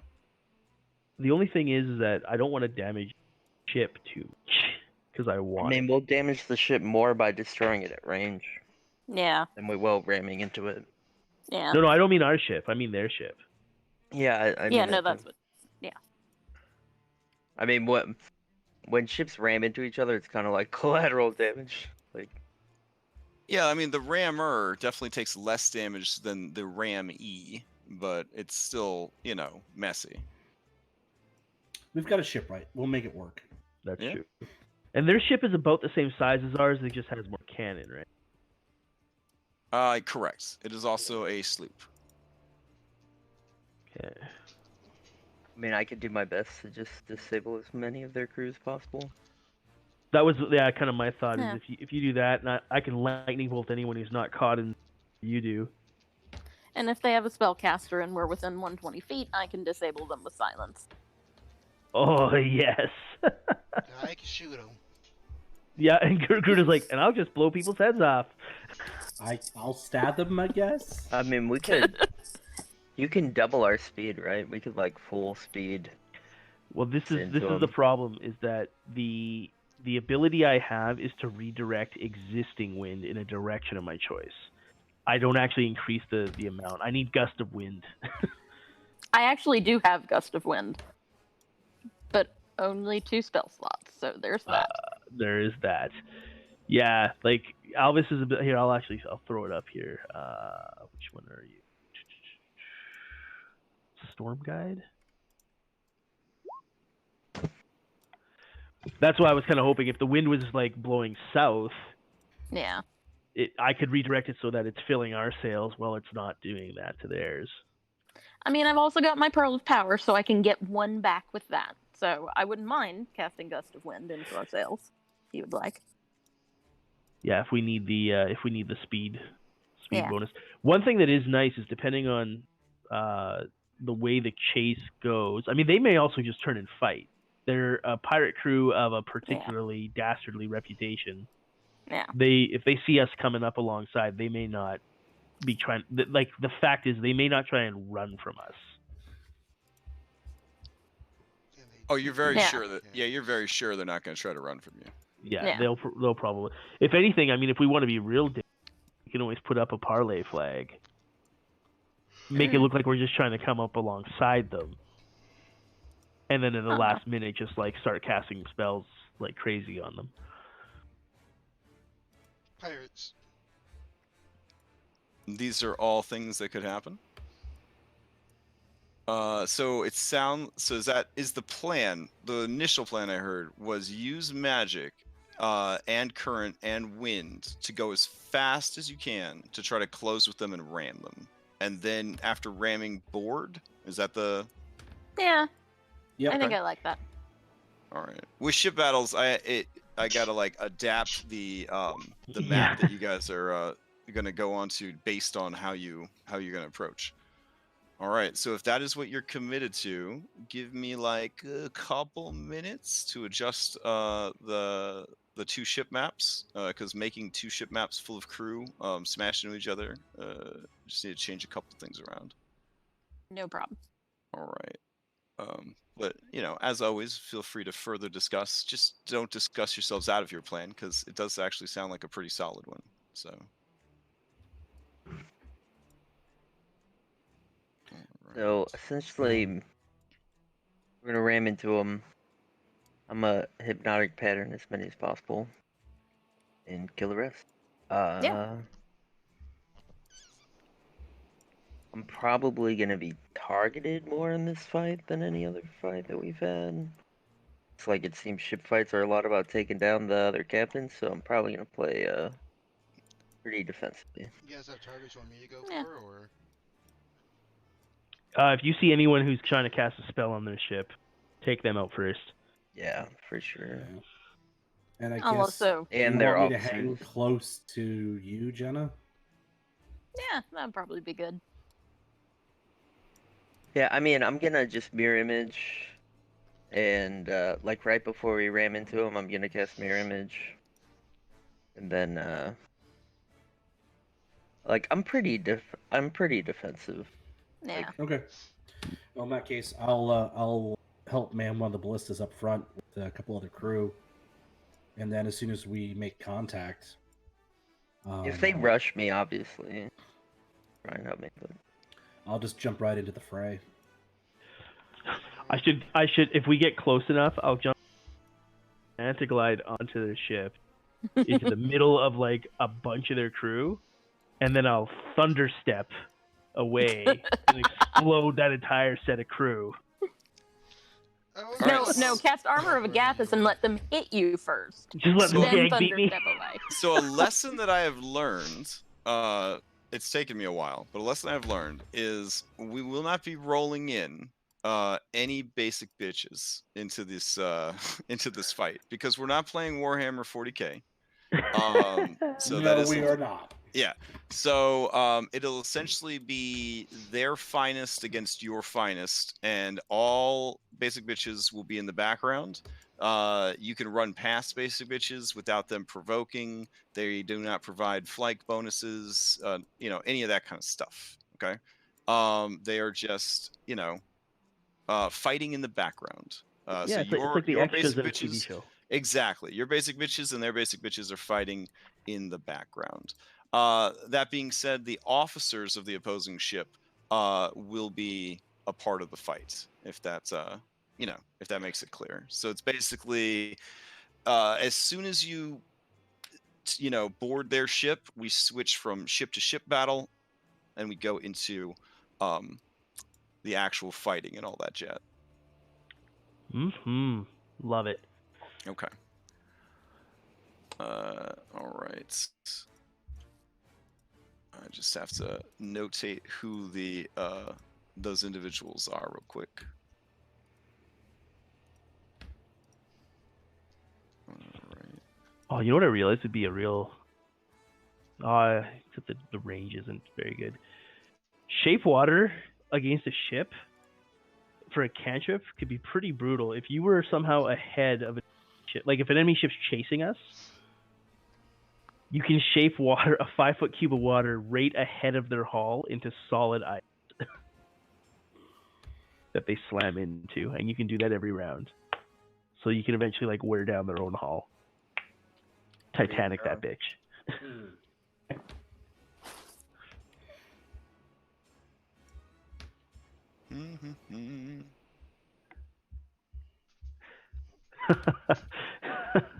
I think Terry's excited honestly, to see how this more- turns out. While we're figuring this the out. more I look at my spell list, the more like Ship fighting in D&D just terrifies me. Like, Yeah, I'm thinking the same thing right now. Like, I gotta admit that too. Yeah, so I've run into this a lot trying to run these more aquatic campaigns. There was an episode of Critical Role Series 2 where he was trying to play test the rules for Saltmarsh before they came out. And this awesome ship battle was shut down by a level 4 spell. Like the entire thing was just completely shut down. Because when they designed the game and they designed the magic system, no one at any point was like, what about boats? Yeah, so 5 years in, they're like, it'd be fun, boats. But Yeah. they didn't like think about it 5 years ago when they made all the rules and spells. That's why they had to do this huge like overhaul where they're like, well, now boats get saving throws, and now boats get this, and now boats have that, and all this other kind of stuff to basically. Otherwise, there's no point. There's absolutely no point, like to any of it. So, all right. I think I've got you guys good to go. As you guys are sailing closer and closer and closer to their ship, you're putting all of your energies into just, for lack of a better term, ramming, right? You're just putting as much speed and resources into ramming as possible. Yeah, I'll go ahead and concentrate. Like, I'll do gust of wind once we get within a minute of them, Okay. and right into the sails. All right. During that time, you are going to be fired on defensively by their cannon. This Can is all I just fire kind of aimed. offensively with the ballista? I mean, if you want to reroute some crew to be ballista teams and not work on speed, you can. It would impact how long it takes you to get there, which would increase the amount of cannon fire you would take. So it's all about. Can I It's borrow all two about. crew? I mean, if that's what you want to do, you'd be able to fire. You'd have one ballista team with 2 other people. I mean, that has to be the captain's. Yeah. and I think just ramming into them as best as possible with their Okay. cannons. We're not Full going to speed get ahead. range. Forget the Yeah. ballista. I do have a question, Crash. I mean, here's the thing: if you try to do everything, you will never do one thing really well. And if you're trying to ram really well, you don't. I don't think you'd want to take away your resources from that.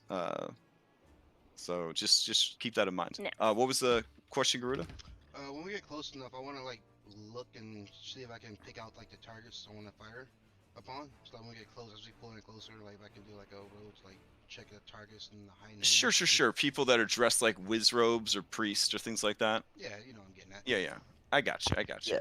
And for me, the round before we ram into them, like I'd like to just precast mirror image. Okay. I do have one other question from an RP standpoint. Uh-huh. When I passed my history check on these guys, one key thing I forgot to ask. Were they pirates that worked for the same program that captured me? Was I aware of whether or not they've ever been hired to do that same kind of capture people for that group?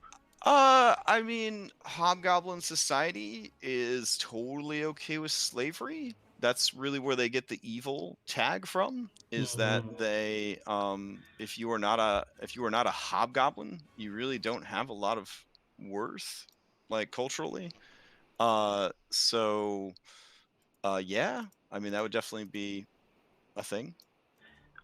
Okay. No, that's good to know. That's Yeah. good to know. That's basically like if this was an anime, Alvis is glowing and electric right now with rage. All right. Super Saiyan? Yeah. So as you start closing the gap against them, they are going to fire on you.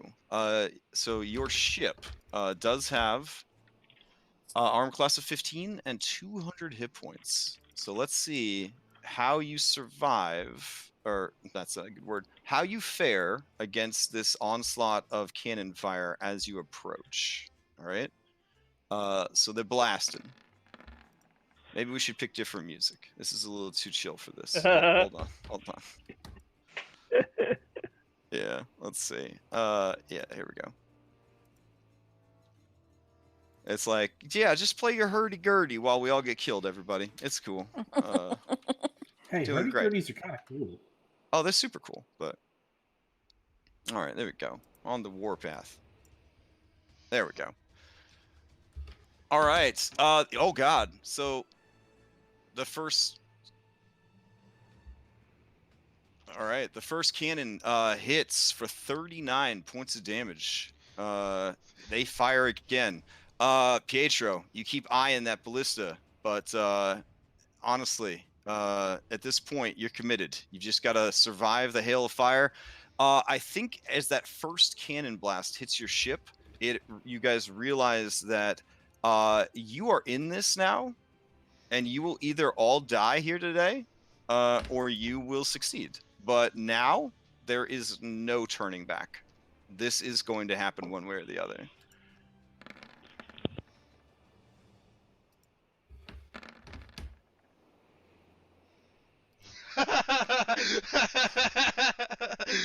All right, the last one misses. Whew. And you guys slam into their ship. As you do, you ram them. So let me get you the information on ramming real quick. No, that last one didn't just miss. Oh no, it fouled, for sure. Did it blow up And some of the crew? Do you have crypt combo Yeah, cards? let's see. for Well, cannon? it's again, with it your is strategy, fine. the amount of crew they have is inconsequential. It is all about their best against your best, is what you guys are throwing down for. Maybe it blew up one of their best. Love But for optimism. flavor, it's like Love kaboom. optimism. Let's see what this has to say. Let's see. If it was made with a bow or crossbow, or I guess ballista. No, but it was made with a cannon. That cannon is fouled. Either way, because you guys put all of your efforts into speed, those are the only 4 shots they get off, because they only have 4 cannons on that side of their ship. So you guys are going to slam into them, and there's going to be a nasty amount of ramming damage that is done. So let me just double check how much ramming damage you do, and then we'll be good to go. Let's see. Okay, here we go. Storm Chaser. What do you do for ramming there, Storm Chaser? Oh, that's not great, but you know. Your unmodified ram damage is only 3d8. But it does automatically hit. So go ahead and somebody roll me 3d8 damage against their ship. Jenna, first ram, gotta go to the captain. Yeah. Okay. Yeah, you ram into them. Their ship is fortified. It is well built. You do 9 points of damage to them, and we switch over to the actual boarding map. Ew. All right. So I actually did cast. I put it up there in the chat there. Right before we hit, Alvis actually casts thaumaturgy to make his eyes look like blue lightning. All right. Fair enough. Just for the flavor of it all. Yeah, as you guys approached, there was some time for some precasting, as it were. So if you wanted to get off like 1 or 2 spells, just keep in mind that they will impact, you know, the duration of how long they last. So just gonna keep that in mind. Then Alvis will also bless Garuda. Garuda, Pietro, and Afra. Thank you. And I let the gust of wind drop as soon as we hit them. I'll put the concentration timer on that. Yeah, Right. I think it's just mirror for me. I think the only thing I'm missing is their beefy boy. So let me put a beefy boy down there. All right. Oh. How does it fit below decks? It sleeps up top, yo. Plus squeezing. Trust me, like getting big boys to work on your ship is awesome. They're very good. Really, they're really good at everything. Like because they're so strong. All right, you guys have smashed into them. Go ahead and start rolling up some initiatives for me. I was in the crow's nest crash. Yeah. Oh, give me a perception and an investigation check. Is this anybody in the crow's nest? He was specifically asking to do Oh, this. Yep. yeah. All right. So you identify quite a few people, but whether or not you're able to discern who is more important than others is unknown. But fortunately, they are clearly labeled during the boarding. But you could essentially take a few shots as you get close and, probably just insta-kill a few hobgoblins before the battle even gets started, just to sort of show the impact of what's going on. Obviously, as soon as battle is joined, there is just gunfire like crazy, and everybody is just sort of rushing into each other and whooping each other's asses. So I'm going to go ahead and use one NPC from their side to represent their basic bitch crew fighting in the background. When that initiative count comes up, I will move all basic bitch NPCs around to show that they are actually doing shit in the background. That should not impact you guys other than to create difficult terrain, but they won't make opportunity attacks or anything like that. All right. Let me roll their guys in. There should be red dots on everyone on their crew who is not basic. Hey, real quick, what's the name of the ship? The Iron Monkey. Oh, Iron Monkey. Okay. Mm-hmm.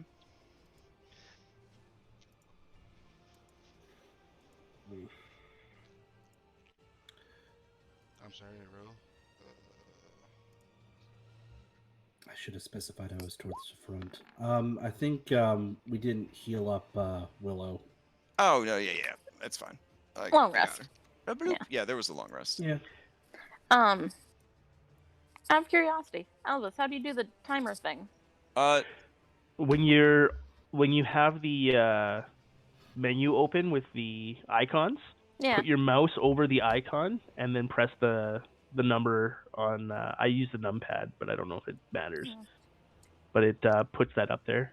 Oh, so it does. Yeah. Okay. So I always do a countdown timer. Yeah. Mhm. Now- So every time my turn comes around, I just drop it down by one. With the ramming, I assumed that nobody wanted to be up front during the ramming because it's dangerous. But if you are that kind of baller and you want to Tony Hawk pro skate your way into the other ship, you may place yourself at the front of the ship, but you will need to do athletics or acrobatics check to avoid being knocked down, possibly off the ship, possibly crushed between the two ships. I will have to be back to keep pushing wind into the sails.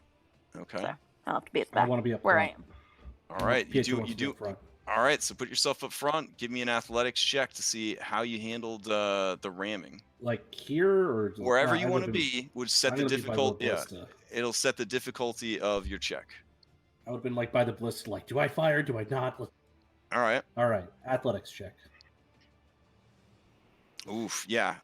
You would definitely be start the fight knocked down. You were not far enough up that you would get crushed or knocked off the ship or anything, but you would definitely lose your balance as it smashes into the other ship. All right. Can anybody identify where Willow is at so I can add In her the into middle. initiative? In Oh, the there middle she of is. the boat. All right. Also, the dimensions are like super skewed. It's saying like Yeah. Kyle. I saw that You- too. I was like, wait, what? Oh, okay. Let me double check. Let's see. Wait, I can't Oh, nobody. everything's 30 feet. Okay, hold on. All right. You may want to refresh your browser. Okay, yeah, it's good now for me. Oh, is it good? Okay. Yeah. All right. And let me Yeah. bring in their sheets so I'm ready to go.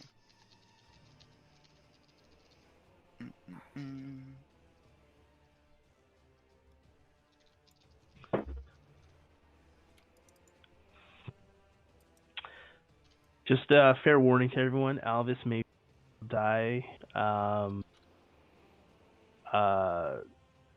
going to be very aggressive. He's going to be very, very aggressive in this. Because of your backstory. Yeah. There's a little bit of backstory in there, and it's just also his way of just his way. He is going to It is Bob the way. probably. He's going to manta glide over here, and he's going to launch a lightning bolt through to like take out the back half of their crew. I mean, Or do at least that's I his think plan. That I mean, sounds fun.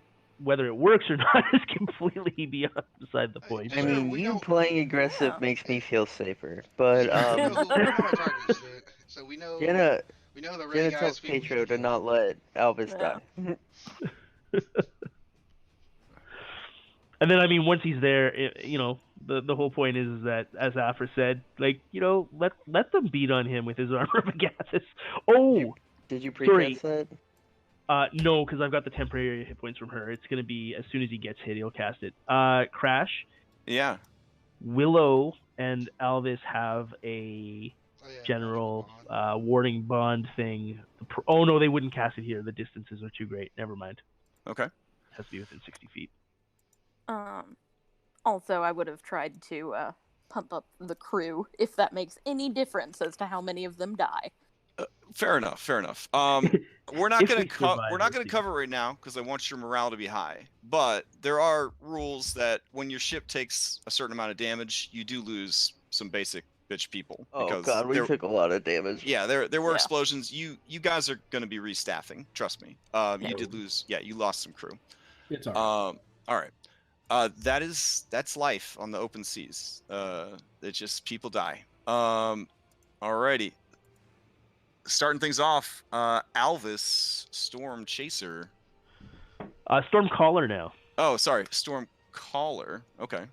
You're up. Yeah.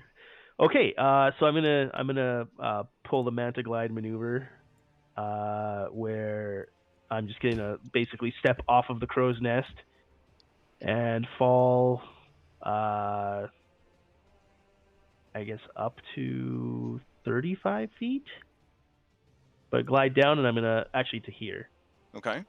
and switch to that guy, and then upon landing, I am going to cast an empowered lightning bolt, Oh shit.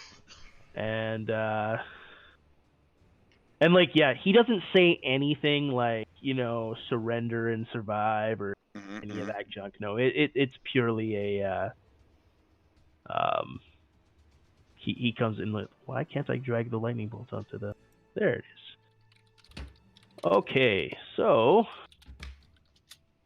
Man,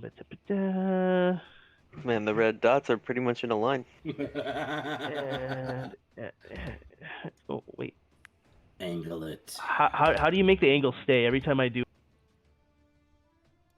Oh, here, I'll make it a drawing. That'll make it easier to turn it. There's a little lollipop stick here. Yeah, I got the yeah. Oh, there we go. Now it's, thank you. And I think, yeah. Like that. Oh yeah. See, Crash knows what's in Elvis's heart. I don't want to admit it, but I have on occasion had to use AOE stuff on people before. So Yeah, on occasion. Okay, so that's, yeah. That is what they would call like a royal fucking flush. You just hit all 6 of their officers with one empowered lightning bolt. So don't even roll the dice. No, you just- empowered isn't max. Oh, okay. Yeah, Then go no, ahead and give me a roll, I guess. Sure thing. And this is my this is gonna be my cast. Sure. So that is 38 damage, DC 15, dexterity save to have it. I will knock the full spell slot off my sheet. And I just gotta quickly check the dice to see if there's anything I am re-rolling the 1. I only have to re-roll 1 dice. That is hilarious. And that became a 5. So plus 4 damage on that, so it's actually 42 damage. 42 damage. Impressive.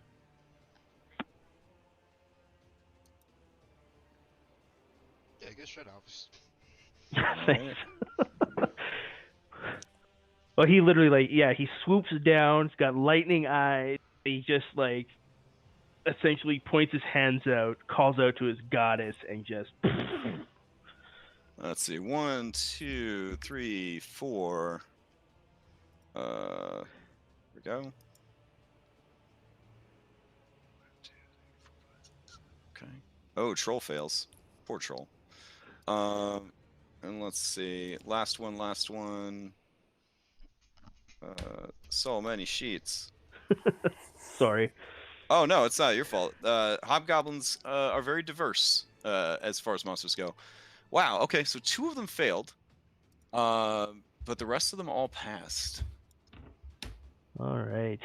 Okay, I and mean, that's so still the, 21 damage. That's Oh a yeah, lot. 21 damage is fantastic. yeah, the ones that passed take 21, and the ones that fail take 42.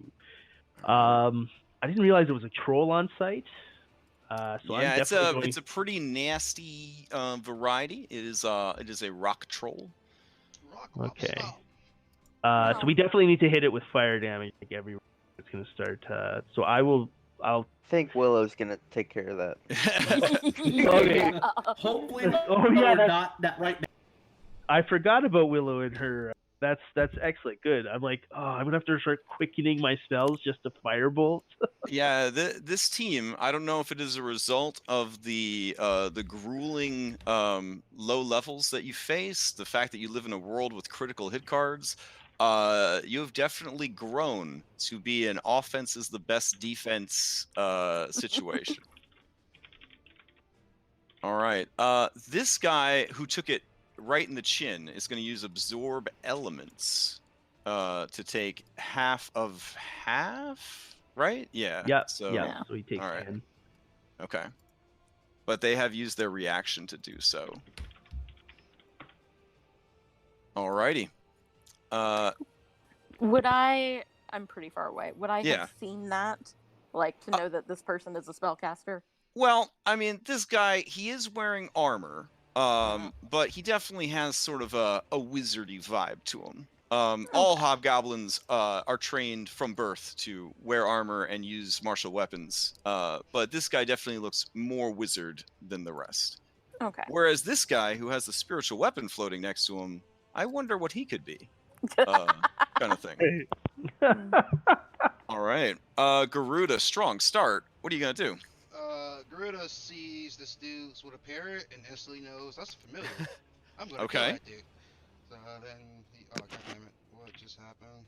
So many people have had their heads blown off just for owning pets. Yeah, that page. There was that little 10-year-old boy from Pallet Town. He had a rat on his shoulder, and they just blew his fucking head right off. Yeah, I'm gonna use grit points and adept marksman. I think that's the no, dead shot. Just I get advantage on the rolls. And, I'm gonna go for it.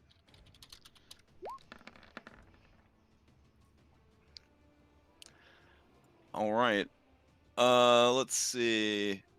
So a 14, and you're shooting at It'll be this guy right here? It's an 18 plus the bless. Oh, all right, plus the bless. Who casts bless? Alvis? Alvis Yeah. did. All right, sweet. 18 is enough to get past his defenses. So that is going to hit. Alright, let's do that again. Oh. 17 is not enough. This wizard has shield and armor, so his armor class is very good. Let's do it one more time. All right. He definitely wishes he had held out for a shield spell. Holy shit. All right. He thought the takes- lightning bolt was the threat. Yeah.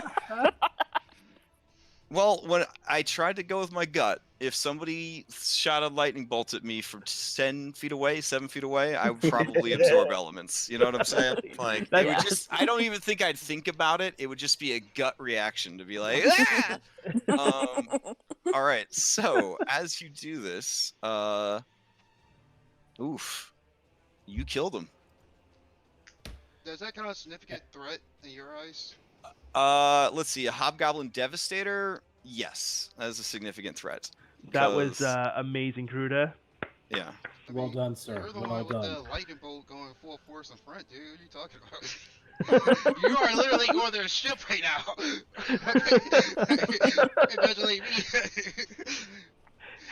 Yeah, but you took out the guy who absorbed all my energy. Hit me to. Well, I mean, I have resistance to it, but still, like, could have. That was a good move. You blew up the head of their caster. Thank you, dude. I appreciate that. And yeah, that would be Garuda's turn. He's still up top. Look for his next target now. All right. So that brings us to this lady right here. Whew. Okay. Let's see. Significant. Okay. They're all benefiting from leadership. That's good. That's good. We got Alvis is too far away to hit. There's obviously some spellcaster support. All right, so 1, 2, 3, 4, 5, 6. She's gonna stand here, and she is going to take a dodge action, and sort of like hold the line against you guys boarding the ship. All right, he is down. Let's see. He'll do a saving throw against death. All right, that's a fail. So he's got 1 fail on him. The reason that I'm doing that is because they have healers. So just so you guys know. Fair enough. All right. Normally, you know, NPCs are out for the count kind of deal. Wallace, you're up. Wally's just gonna go off the ship and dive, fly 30 feet, and then dive into the water. All right. He's about right there, and then he'll dodge. Fair enough. All right. Let's see. What is this guy going to do? He's pretty fast, and he's got spells. Ooh. Okay, that's pretty cool. Let's see. All right. So this guy right here that is going. Oh, whoop! He's the wrong guy. This guy is just going to clank forward. He is wearing half plate and wielding a falchion, which is just a great sword pirate edition, essentially. So a big old curving blade. He will go 1, 2, 3, 4. Yep.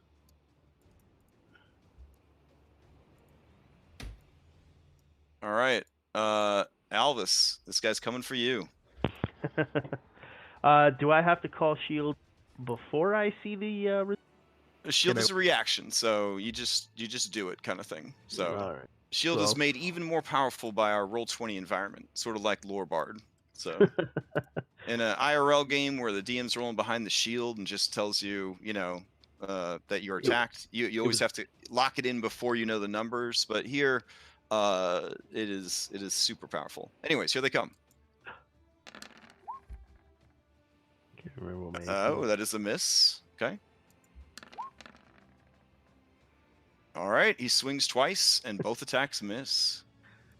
So Alvis is like ducking and weaving, and his hands are like, purely thematic. Are like getting ready for a shocking grasp. Okay. Like, they're just crackling with energy. You hear the bloop bloop bloop of legendary actions as Captain Okkun the Vengeful begins his turn. You know what? That sounds bad, everybody, but don't worry, because Jenna's legendary actions. Oh yeah, Jenna doesn't have legendary actions.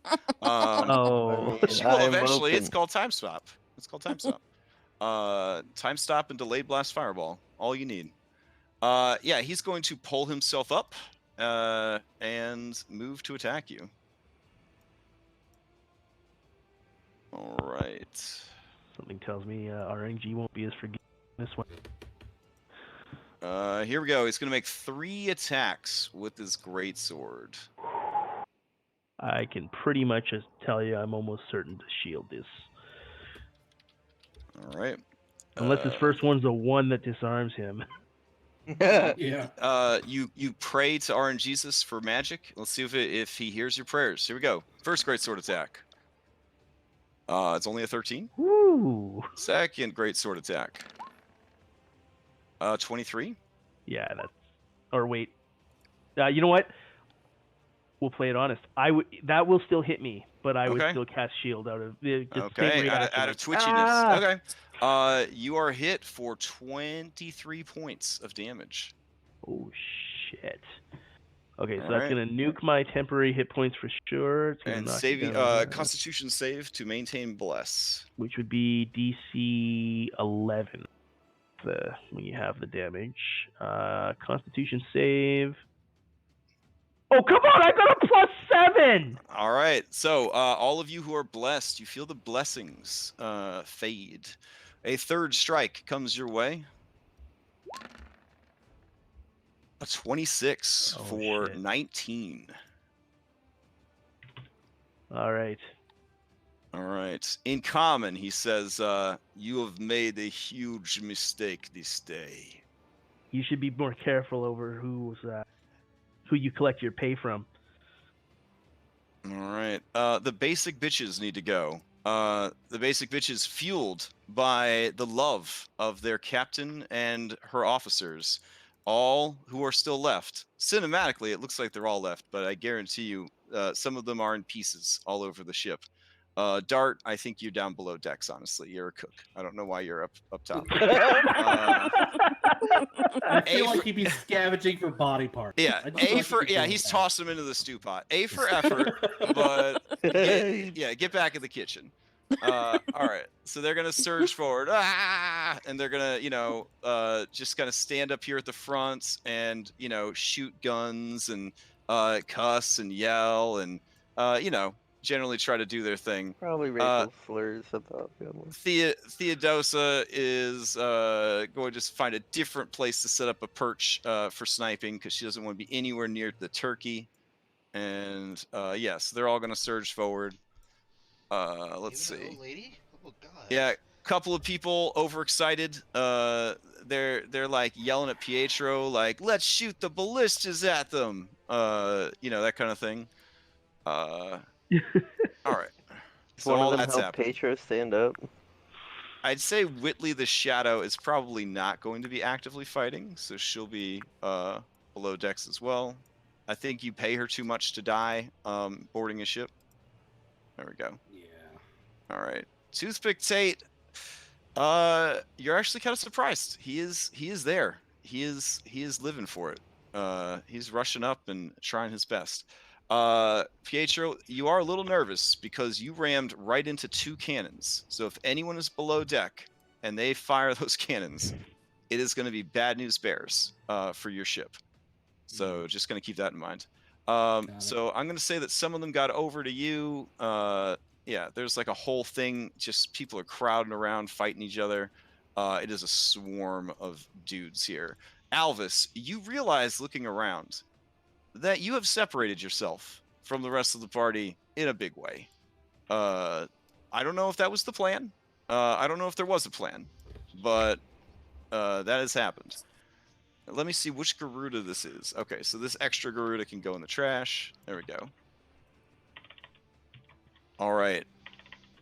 Is Willie part of the basic bitch squad? Is he your troll, basically? I would tell him to stay back and Okay, so he's and gonna not die. he's gonna guard the below deck area. Like you Yeah. guys can't get down here and hurt the Yeah. cook. I gotcha. Yeah, he knows what an important job he has because that's where the noms come from. All right. He is in no way feel shame at all for that. All right, so that brings us to their cleric. All right, their cleric is gonna move Should have killed that first. to here. He will move his spiritual weapon 20 feet. He's like, why the fuck did I cast my spiritual weapon so early? Everyone else was doing stuff. And then as a bonus action, he is going to Healing Word and pick back up his Wizrobe. He can't. He used his bonus action to move his spirit. Oh, jeez. All right. Well, I'm going to cheat then because I'm controlling 47 different characters. He leaves his spiritual weapon there. And he's going to raise his wizard. All right. So his wizard's alive with 5 HP and prone. I look forward to reading your complaints on Facebook community or Reddit. Idea was a piece of fucking shit. How dare you? Alvis, give me a wisdom saving throw as he is tolling the dead. Oh. Where's my whiz? That is not a good saving throw for me. But this time it is. Oh, someone in stream reminded me I forgot to do the extra damage from being a hobgoblin. I mean, would that be cheating to give Alvis another 3d6 points of damage? Is that... Do I lose it because I forgot? Extra Yeah. 3d6? What do you mean the extra damage was rolled on the attack? Oh, no. That's for being a champion. But he's also a hobgoblin, so he has martial advantage. We'll skip it this time around. Oh. We'll skip it this time around. Oh, let's get the fuck out of there. Yeah. Yeah, I mean, you can thunder step. It's fine. Yeah, you Don't might be give able to away take out my that wizard one more secrets. time, dude. Just run forward, thunder step, if I can take out that Riz rolls. Now I gotta do it again. No, and I'll silence the cleric. You guys just focus on the wizard. All right, so Alvis, you do make the save, and you do not take the 2d12 plus 2d6 points of necrotic damage that would have been coming your way. Oh, damn. All right, Pietro, you're up. All right, using half my movement to stand up. I'm going to hop over here. No. Is this going to be like... Only red dots are a threat. Everyone else is Right. just difficult terrain. Okay, well, I'm just trying to avoid difficult terrain because I'm trying to for get sure. up to here. So basically, I'd have to like hop over the prow there and then like run Oh up the rest yeah, of the way. or run up Okay. it, hype stuff like that. Yeah. Oh, well, in that case, I will run up it. Yeah. As I'm doing, I will start. I'll dig deep. Okay. And I'm really pissed off about the situation. I got knocked prone. It's embarrassing. Yeah. Yeah, I'm gonna rage. She pulls the Bane meme where she's got her arms spread akimbo, like bring that shit to me, bring it, as you start running towards her. All right, let's do this. 16 does not get through her Let's armor. burn a superiority die. All right.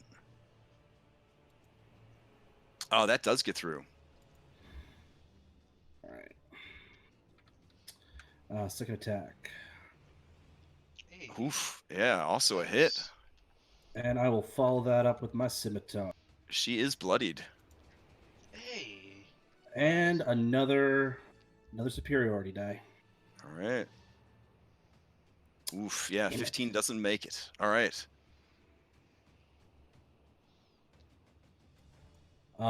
Action surge. I'll commit these guys to spaces so it makes it a little bit more. Yeah. Action Alright. surge. All right, action surge. Okay. Coming out the gate swinging, Pietro. I like that. Another superiority die. All right. That's some good damage. Yeah, 12 more damage. All right. What else you got? You get one more attack because of action surge. Right. Gonna use my scimitar. Okay. Last superiority die. How do you kill her? Pietro, fuck Stab, yeah. stab, stab, stab, behead! All right. Her lovely head just into the ocean as her body kind of collapses in the space. All Good right. luck healing that. And I'm just sort of Nicely standing there with done. my arms spread wide, rapier one hand, scimitar on the other, and I'm just snarling at all goblins in front of me. You're all next. All right. These seem to be a people who could look for no finer way to die than on the battlefield. All right. As Pietro finishes his turn, Jenna, you're up. Oh, sorry. Before your turn, Jenna, Okkun the Vengeful will use a legendary action to attack Alvis. Ooh. All right. Here we go. But he misses. But he misses. All right. Jenna, you're up. Wally's beneath Dex, right? Yes. Oh, you said Sure, Wally that's jumped down into the water, right? Oh, sorry, no. Willie He's is guarding below the Dex. knobs. Yeah. Yeah, Willie. Okay, I just want to make sure I can move. Close really? enough. Jesus, too many W's. Measuring this out real quick. Yeah, Jenna's gonna move down to here. Oh, poor Alvis, crazy animal, and polymorph him into a crazy animal giant ape. Giant ape. All right.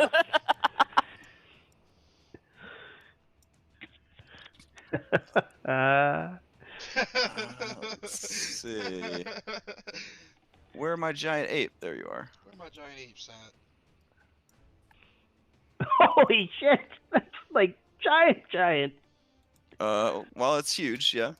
Let's see. Can be edited by Should move Alvis into the water here. Alvis. There we go. And there you go. Okay. You Alright. should use the last 5 of her movement to hide behind this Alright, sail. I'll tell you because someone in chat said, "Where's the troll at?" Oh, why is it the troll in the initiative? Good question. Let's add it in.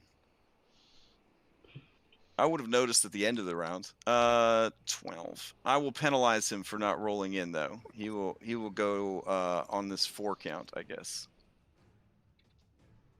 Kai, you're not on our side today. You are not on our side today. They faced a similar challenge in Skull and Shackles and opted to use diplomacy instead.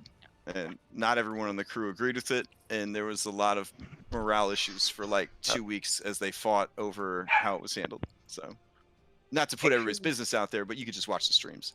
Actually, Chris, all right. do you mind if I instead step forward 5 feet? Sure. All right. Troll runs forward, and it will just bust out all of its attacks on this monkey, I guess. Here we go. Who you calling a monkey? Here we go. Claw, and bite. A simple creature with simple okay. needs. The bite misses, but the claws hit. Okay. Well, And- so here's a question: would you Mhm. still have your shield up? Oh! Yeah, shield would still carry over until the start of his next turn. Then my AC is 17 as an ape, and Alright. it misses. For now. As the troll's turn ends, Okkun the Vengeful will use another legendary action. He will attack the monkey, but not before motioning to the other ship and shouting a bunch of orders in Goblin. Does anybody speak Goblin? Nah. Nah? Is it Okay. anything No. close to ape? It is not. Anything no, I do. Close to Of orc. course, I I'm ritual guessing no. casted comprehend Yeah. languages. Kidding. Oh, monkey. God damn. You just took a critical hit. Not that much damage, unless the crit card is cruel to you. So let Did us you find add out. his appropriate damage, though, for his hobgoblin? I'm getting ready to. Yeah. Okay. Yeah. Since he didn't use it during his turn, he could use it now during a off turn. So, it's only once per turn, but there you go. Let's see how bad it is. Maybe it's not bad at all. Slash to the ribs, maximum damage, and roll damage dice again. Okay. Oh. What? It's a good thing that you're a monkey. There you go. Slash to the ribs, maximum damage, and roll the damage dice again. All right. It's not deadly. Yeah. I mean, it would have been bad for normal Alvis, but for monkey Alvis, you'll probably walk away. Let's see. Yeah, that would have been like pure murder for normal. I think full HP with All right, so armor to gap is what it 2d6 is. plus 2d6 plus 2d6 plus 2d6. That's 8d6. 48. Okay, and then another 66 on top of that. That's what's getting maxed. Yeah, 8. So what? 14d6 is being maxed. 48 plus 36, 70, 84 damage. Okay, and then he'll roll another 7d6 on top of that. All right, so. Oh my god. That's like insta-kill territory. So that is 20 more. So you add that to the 80, and then don't forget his strength bonus, which would be another 5 on top. So I have 46 health left. All right. So you took over 100 points of damage from that critical hit. 111 points of. Your monkey chest is just cut open, just the ribs, the muscle, it's all visible. Blood is oozing out of your ape body in buckets. And you've just made him angry. Yeah. I probably can't Wrath of the Storm. Correct. Yeah, you cannot cast spells as a monkey. Of all the animal shapes, it's the most likely to be able to do cheese stuff while it's polymorphed. But in this case, I don't think you'd have the intellect for it because you're not actually wild shaped. You are polymorphed, so you have brain of monkey. Yep. All right. I appreciate nobody panicking when I close the turn order. That shows a lot of growth. All right. Troll's turn is over. Afra, you're up. Okay, I'm going to move my 30 feet, bonus action dash to get right up to there.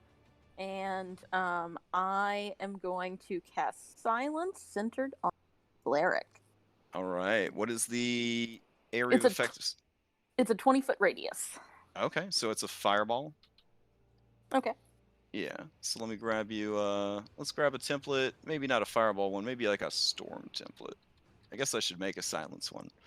All right. Keep in mind that now with silence, everything is a little weird because in silence, there's no cool shout outs or role playing or any of that kind of stuff. All right. So right there, look good. I can't see anything. I can't see. Yeah, we're not seeing. All right. Hold on. Right there. Yeah. Okay. All right. Sounds good. Sounds good. Anything else from Afra? That'll be it. Okay. Willow's turn. I think you guys know. I think you know what's going to happen here. Hanging from the rigging, she takes aim at the battlefield. She is disappointed because she wanted to hit the captain, but now the captain is deeply intermixed with Alvis. And I don't think she would kill Alvis to do this. No. But No. Yeah, I mean, that's Willow. Do it. I think she's gonna try to. Yeah, she'll do that. She'll do that. One more down. That'll get the. One more down. That'll get the One more cleric. down. One more down. That'll miss their cleric. But also the cleric's technically not a threat now because I've silenced him. Yeah, but cleric can move. I mean, the cleric can move. That's true. Yeah, I mean, it would waste a shot to take out the wizard rope again for me. Yeah. That's Do it. Okay. All right, yeah, drop the wizard. All right, drop the wizard. Okay, so she'll cast it there. All right, so. No, move it one up so it hits the cleric. That's what we meant. Oh, okay. So. No. I have to drop the wizard because that will be enough to keep him down. Probably. I mean, maybe to insta-death him. So it also means he doesn't get his next turn. All right, here you go. I'm gonna roll. If it's odd, she goes for the cleric. If it's even, she goes for the wizard. That's fair. All right. All right, she's gonna go for the cleric. So that would be the Iron Fist, the cleric, and the troll all have to make saves. This is a maximized fireball spell. So math wizards, let me know what you come up with. What is the 8d8? 8d8 is 64. Is it? Oh, it's d6s on a fireball. Oh, d6s. Sorry, 8d6s would be 48. 64. Yeah, 40. There you go. All right. I played enchanter wizard, not a math wizard. I'm sorry. All right. So troll fails. The other two pass. So the troll takes the full amount and stops regenerating. With the damage it's already taken, it is bloodied because that's 48 damage. You said. Yep. Yeah. All right. The troll is very sad. Yeah. These guys are obviously incinerated. Okay. This guy takes half the damage and is bloodied because he already took an assload of damage. You don't have him in turn order. Who, this beefy boy right here? Yeah. Oh man, there were just so many people.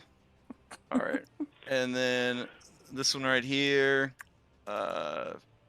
bloodied as well. All right, well done, well done. That brings us to this guy. I think has used all his legendary actions, so it is Alphys' turn. Okay. So in light of my circumstances, I will not be thunderstepping. But an ape has 7 intelligence, not Yeah. super like. Yeah, so they're I'm not stupid. Yeah. yeah. So I mean I recognize the. He's almost as smart as Garuda. Yeah. Honestly. Putting it out there. Wait, Wow. Wait, Okay. wait, Bird damage wait, for to that, put dude? him on blast. But, Is that a bird damage So- crash? Garuda, you do take 1 point of fire damage. You're not sure where it came from, but Okay. So I'm gonna fist attack. I'm totally gonna fist that wizard. okay. Phrasing. It's at advantage. Yeah, it is an advantage because they are down on the ground. They are. They are. You hear bones break as you smash the wizard. Yeah. Now that's not like true death though yet, right? Correct. Yeah. So he's like doing the monkey rage, the super slam. Yeah. I gotta do it again. All right. It will be an advantage. It is an automatic critical hit. Let's see how bad it is. This is smashy damage. Quadruple damage. They must make a dexterity saving throw, or they lose an eye permanently. I remember that one. Yeah. So I feel like outright kill quadruple him. damage is probably enough to outright. kill him. Yeah. Their eye. There is a loud like champagne bottle sound as you smash your fist into them, and their eyeball flies out. Go ahead and give me some more damage there. I need 9 more d10s.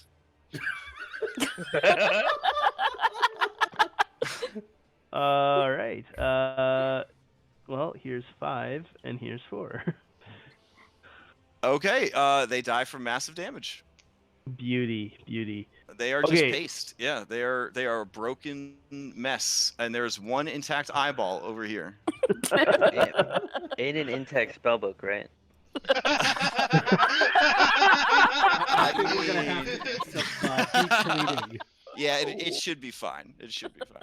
Okay, this next part might be suicide. I'm considering trying to jump off the ship. Okay. I will take. How does when polymorph does the damage? What are you at for hit bleed points? into- Because it doesn't look like your monkey's updating. You're at 46. Yeah, what the heck? Okay. I put it in Alright. there. Oh, it doesn't update from the character sheet with non-player characters. You actually have to do it on the token. Alright. Okay, so yeah, I'm considering jumping off the ship. Okay, well, you are on your own, and you gotta make this decision. So what are you gonna do? You don't have to jump. You could cling to the side. You are No, the terrible. whole point is it'll be attacks of opportunity. He wants to get out Yeah. of range of 6 great sword attacks, I think. Yeah, but Oh yeah. it is what it is. I mean, Wait, look, 1 attack or 6 attacks? Yeah. yeah. It's well, not. It's not hard math. But you. 3 attacks or 6 attacks. 3 is lower. I'm gonna like try and jump in here, but that's 3 things Alright. that can attack of opportunity me. Oh, I see. You're counting all those guys. I thought you were only counting Okkun's attacks. But yeah. All right, here we go. Here are some attacks for you. Wait. This if guy. he's basic, This guy he is doesn't attack. This guy's basic, so he doesn't count. Oh, okay. Oh, Yeah. I thought that was So a it's big just 2 guy. attacks. All right, here we go. The troll will try and claw you. He does. That is going to hit for 12.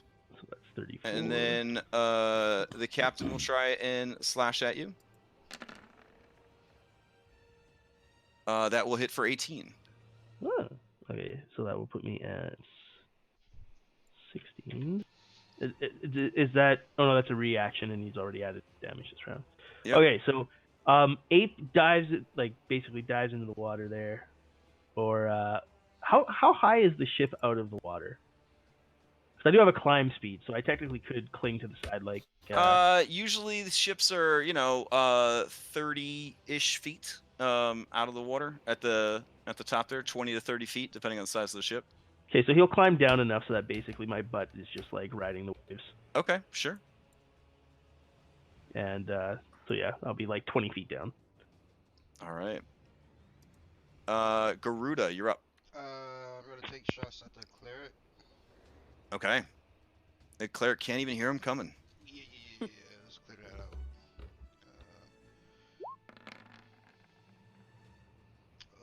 Okay. This one, All right. You blast a hole in the mast. 2, All right. and You then blast another hole in the mast. Okay.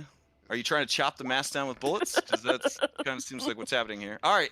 You hit the cleric, and they fall over. Yes. Does that count as significant threat? Yes. Got it. Action surge. I forgot why you keep asking that. I was Does He's every recovering class hit have some points. really obnoxious thing they have to keep asking the DM? Because like, I played a barbarian yesterday. I only got to ask if I got to add my dexterity to my saving throw once, and it didn't even matter. So I honestly just felt Garuda needed like validation from. I Like, get grit did I do points good? back. Did I do good with that? I realized I get grit points back if it counts as significant. oh no, threat, and so- I appreciate you asking and not just adding grit points willy nilly. Yeah. So yeah. All right. Anything else from Garuda? Killed that guy's no. familiar. Check. That'd be it for Garuda. All right, Devastator, you cannot make any checks, so you are spaghetti sauce. All right, Wally, who's dipped down in the water, what are you gonna do? Are you looking for sharks and kraken just in case? Yeah, he's keeping his eyes out. Okay. Making sure. Give He'll roll me up. a search action, Wally.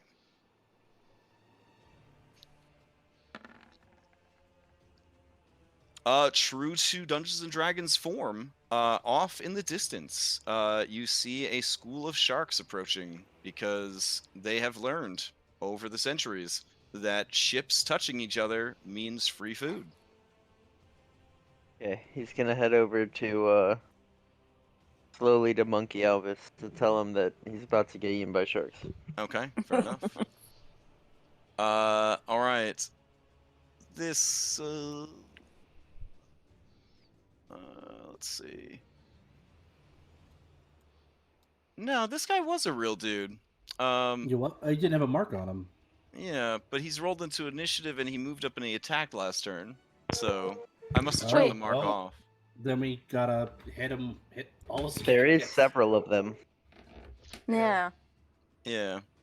Nah, because there was there's 6 of them, and I've got 1, 2, 3, 4, 5. Yeah, so he was my 6th one, or I wouldn't have moved him over there. Yeah. Okay. Weird. Okay. I won't. Do it. You know. Do What? it. Do No, it. he won't attack you. It's fine. He's got other stuff to do. All right. He is going to leap the railing and head on over here. He can only make it so far, however. Let's see. 1, 2, 3, 4, 5. Yeah, he's not gonna be able to reach Pietro. So he will move closer, and then I guess he will dodge. Is what he will do. All right, sounds good. Sounds good. All right, that brings us to. Yeah, I was wondering where my 6th one went. All right, the captain. You hear the bloop bloop bloop of legendary actions filling up. He is going to walk up to the side of the ship and look down at you and shake his head in disgust. And then he is going to leap in the air and do a downward stab at you. So this is like Hobgoblin Link against Green Donkey Kong. So here we go. All right, that is a 19. Oh, that is the wrong character sheet, but we'll just use it other ways. Here we go. Let me get some damage on you. There you go. 24 points of damage. Okay, As he comes slashing down. So the 16 goes away, and then another 8. That bleeds to Alvis, right? Correct. Okay, so then hold on a second here. Alvis is gonna appear here on the polymorph. Sure. I will take that 8. Save changes. There we go. And Alvis will promptly fall into the water. All right. Swimming up to you, this guy will attack 2 more times. He is using a sword underwater, so this will be at disadvantage. There we go. He did not get to add his hobgoblin damage because So Alvis there is was doing... no ally nearby. Well, Okay. Alvis is gonna die.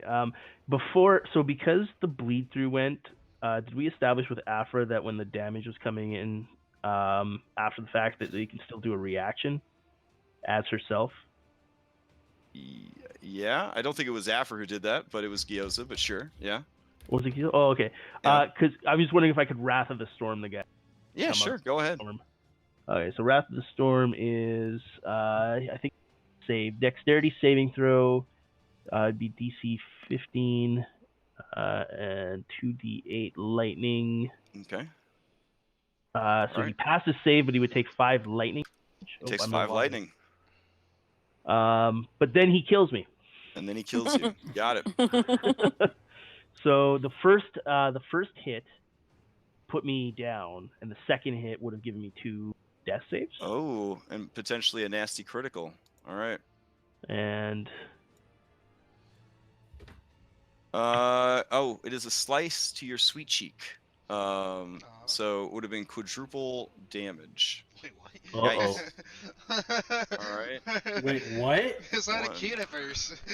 2. You get sliced to your cheek. And 3. So 19, 29, 31, 41, 51, 61, 68, plus the original 8 that I...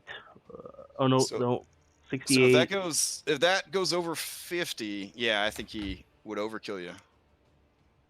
Holy shit. Is that what All right. it? Yeah. So he jumps down, stabs through you, swims up to you underwater. There is 2 slow slashes.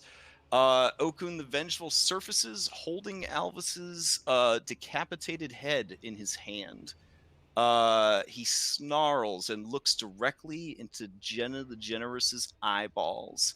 His eyes look through the window of your soul as he brandishes his gruesome trophy. Good God. All right. The crew all begin to shuffle and move about again. So I think at this point they would start bleeding into each other. Starts gets a little crazy. What's up? Oh, no. Okay. I thought I might have had a chance at surviving. But, the right. math is too much. He dealt too much. All right. So they all just get mixed up in each other. It's just a whole clusterfuck right here. All right. Cleric is down in silence. Nobody coming to save him. Does he get a nat 20 to get back up and start saving the day? No, he gets a fail. Pietro, you're up. All right, let's see here. So the dead body, that'd still be rough, right? Difficult terrain? Correct. Yep. Okay. 10, 20. All right, so I'm going to come up here. That's my movement. And I'm gonna start attacking forehead here. Okay. You called this man forehead? No. This that one in front of me. Oh, okay. I mean, yeah. Forehead.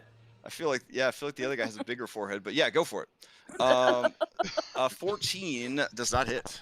And I'm out of superiority dice. Okay.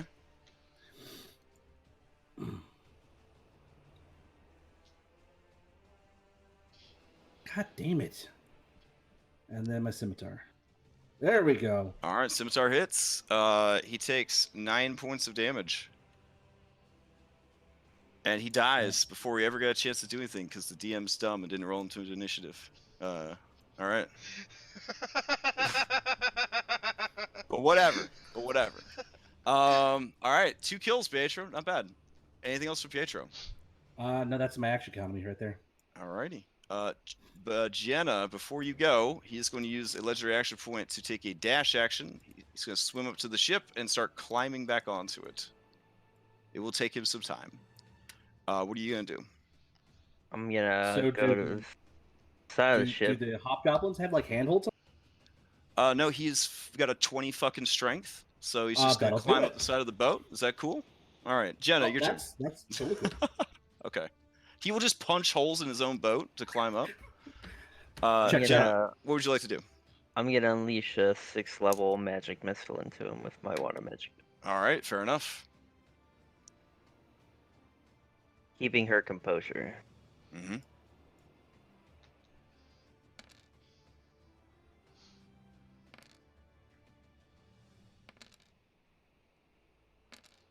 All right. The satisfaction of doing separate ones instead of one macro, I respect, but now I have to do math. So 1, 2, 3, 4, 5, 15, 20, 22, 26 points of damage.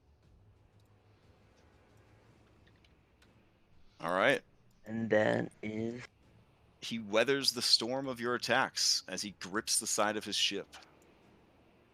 Now, they would not be dumb enough to have handholds on their ship in Forgotten Realms. That's like inviting Sahaugen over for dinner. Is Alvis's head in the water with him, or is he carrying it? It is just sort of stuffed into his side satchel. You know, he's got like a really nice, fashionable messenger bag. You know. Okay. Just kind of stuffed it in there. All right. Let's see. He will use another legendary action to climb. He is still climbing up the side of the ship. Trolley's turn. Trolley is going to be happy that he's no longer on fire. He doesn't regenerate, but that's okay. He's going to go smash this little green guy. So he's roaring, and then suddenly he's not as he enters the silence. And in perfect silence, he swings on you 3 times, Pietro. 1, 2, and 3. So a 20 for 13 and a 25 for 8. Yep. And that is his turn, because troll. Super basic. Afra, you're up. Okay, I'm going to move up to the edge here. So can I see this guy? Yeah, he's just about pulling himself over the edge. Yeah. Okay. I'm going to do my bonus action inquisitive rogue thing. Okay. First time I've done that in a while. So that's a insight check compared to his deception.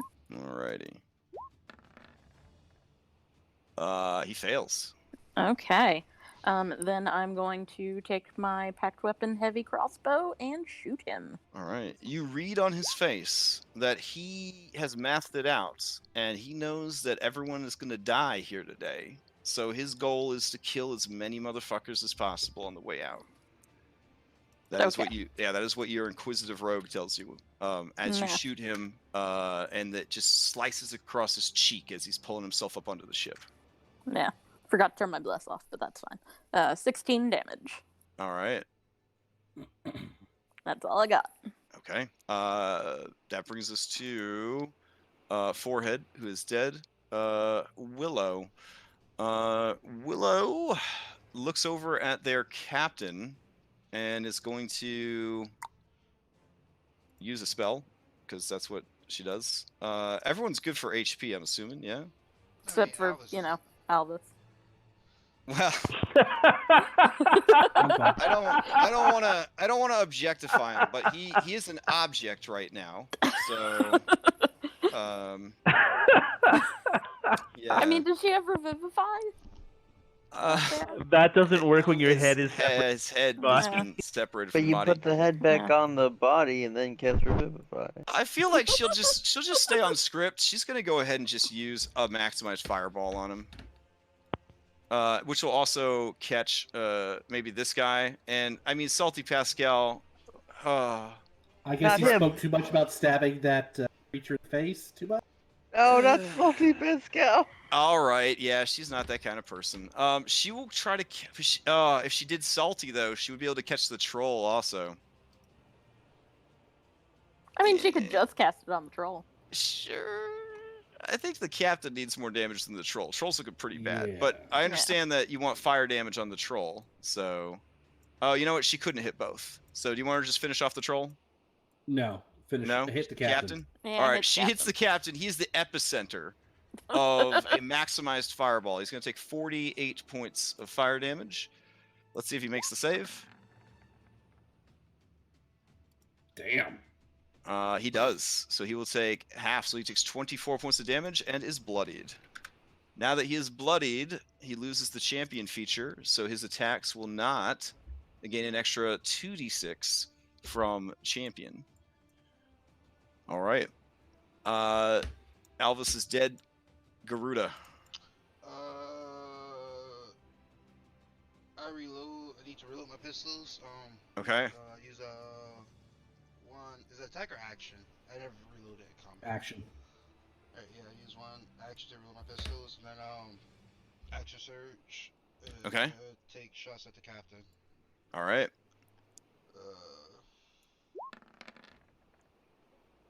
Honestly, you know who should get gauntlets of ogre power is Garuda, so he could carry all these guns. Like he just load up like 100 guns at the beginning of the day. Well, Why we gave him a fanny pack? Yeah, I do Yeah. have multiple guns. Fanny The thing pack is to that- hold it, man. Yeah, I have multiple guns in there. The thing is that I didn't really write. That's what I was looking at. A 10 does not hit. Yeah, What else you got? Fair enough, sorry. This is gonna be a great point shot for advantage. Okay, that hits. And then, 18. More great point shot advantage. 16 does not hit. Yeah, fuck. That'd be Garuda's turn. All right. Wally, there is still time before sharks arrive. Maybe, I don't know, 30 seconds? That's plenty of time in combat land. But you do see this juicy hamburger that was left here. It is chumming the waters something fierce. Yeah, Wally's just gonna swim to Elvis's body and start dragging it towards the boat. All right. This guy right here, he's looking for peeps to fight. He's going to push past and go ahead and board the ship. Afra, a bad guy, has closed for combat with you. Ugh. Fine. Oh. All right. No. All right. Let's see. He is going to attack you twice. Here we go. 1 and Miss. 2. All right. That 22. hits. All right. 9 points of damage. Go ahead and give me a concentration check. Constitution save to maintain your silence. I don't know how important it is at this point. Yeah, I don't really care that but... Okay, much. you but- fail on purpose because you don't need to roll no dice. All I mean, right. I did actually succeed, but. All right, that's this fine. dude uses his last leisure action to pull himself up onto the ship. So he gets to maybe about, I don't know, here. He is going to, his turn will come up. There will be the bloop, bloop, bloop of legendary actions. And he is going to start crossing the battlefield. It's just too crowded to get to anybody kill-worthy. He is going to use Second Wind as a bonus action to regain 20 hit points. This is a real thing. There you go. And then that doesn't take him out of bloodied though, because he did take quite a bit of damage. And he is going to cross the field of battle. Oh man. Yeah, he's just gonna be like hacking his way through people. So he'll just move to here and take a dodge action. All right. All right, basic bitches. Yeah, there's just a general shuffle and shift as everybody continues to fight and mix up, and blood is everywhere, guts are everywhere. It is horrible. It is absolutely horrible. And that is when you hear from below deck the of a cannon firing. As the cannon goes off, Jenna, your heart possibly begins to sink along with your ship. Let's find out what happens. It was already pretty banged up. Oh, it does not hit. There was enough holes in your ship that the cannon went out one hole and then out the other, and off into the distance. Your vagina unclenches as you hear the explosion and the ship doesn't sink. All right, fair enough. Oh my god. Let's see. Save against death. Oh my god! Clutch cleric! Alright, cleric Glad I stumbles kept to his feet. concentrating on silence. He uses half of his movement to stand up. He's going to slowly walk to the side of the ship and just deliberately fall over. Into the water. Does this take fall damage? From falling into the water... Yeah, I don't think it's far enough, yeah. No, it's a good question, because at a certain height, you do actually take damage from hitting the water. Alright, he splooshes down into the water, and then he will burn an action to Healing Word himself at the third... He's still... Oh, he's how still in does silence? Silence is Yeah. 20 feet, and he fell down into the water. So I assume once he got down into the water, he'd be out of the range, yeah? Because the ship's deck is... Yeah, Is it a it's 30 feet sphere, up. or is it just like a Yeah, it's a sphere. thing? So It's a sphere, but it's so 20 he'd be down feet in the water. down. Yeah, so... Okay. Fine. He will cast it at the 3rd level, which is what, 3d4? That's Plus a lot of 3, healing. I think. All right. Oh, wow. Good stuff. Oh, All right. Don't be jealous, but he's got quite a bit of health now. Pietro, you're up. All right.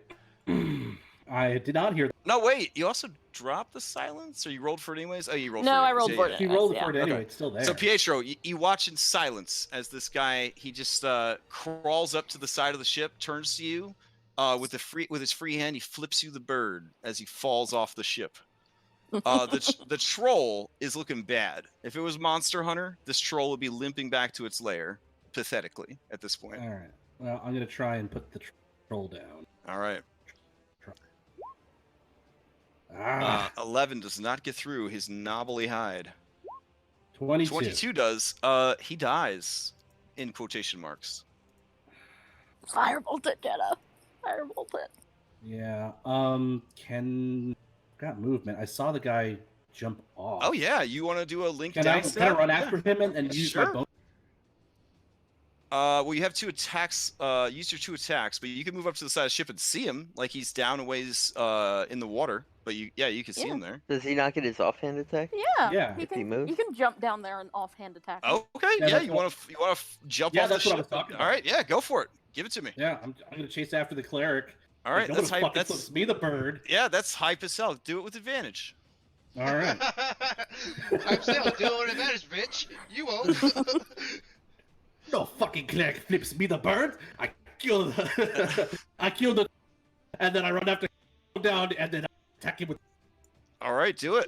Did you say that in a very short amount of time when you were outside of the silent cell before you collided? All right, you stab the troll. It kind of falls over dead. You pull your blade free. You run. You leap and dive down, dead, like scimitar first. And as the cleric is like, healing, you just sort of kill him.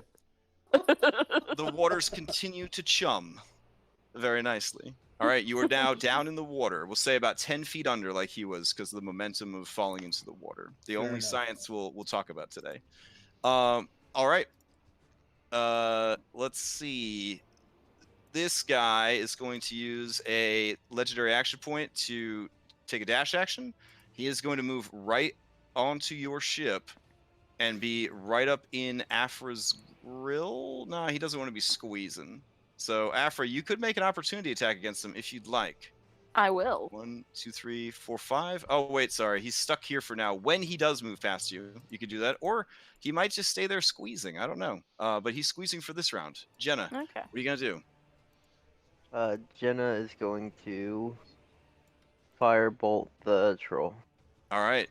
Give me just a regular attack roll. That does it. Troll starts flaming up good.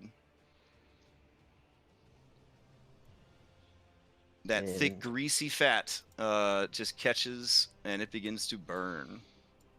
You could treat the troll's space as a fire square. So if you move through it or end your turn there, you will take 1d6 fire damage while it is burning. All right. What else you got, Jenna? That's it. All right, nick of time. Troll does not regenerate. It is dead for reals. As your turn ends, this guy with disadvantage is going to attack Afra. Here we go. Ignore the second damage boost. He does not have that. Oof. Okay. All right, so you only take 8. You only take 8 damage. I All right, actually and because forgot these, because he actually has a real crew member nearby, he is going to use his hobgoblin thing to do 3d6 extra damage with martial advantage. So it's actually 20 points of damage. Okay. All right, now it is your turn. Attacks against him are at advantage because he is squeezing. Okay. Hang on just a minute because I gotta math this out a little bit. So that's because I had temporary HP, and so I take. So 19, 45 minus 19 would be 26. Okay. I have 26 HP.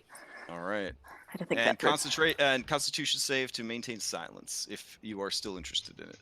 I will give it a go. Okay. 'Cause why not? Okay. Okay. And I guess I'm going to attack what's his face with my new shiny chaos dagger. How about that? All right. Go for it. God, I thought I turned less off. I did not. Okay. All right. That is going to hit. Roll it. And our 1d6. That is fire damage. All right. Fair enough. Fair enough. Okay. Anything else from Afra? I have a plethora of bonus actions. I'm gonna bonus action disengage. I don't like where I am. Yeah. And I'm gonna run away. I'm gonna go. Where can we go? I'm gonna go like hang out in a line with Jenna and Willow. Boop, there. Okay. All right. Is it no longer squeezing? As her turn ends, he is going to burn his last legendary action point to get out of the squeezing situation. So 1, 2, 3, 4, 5, and 6.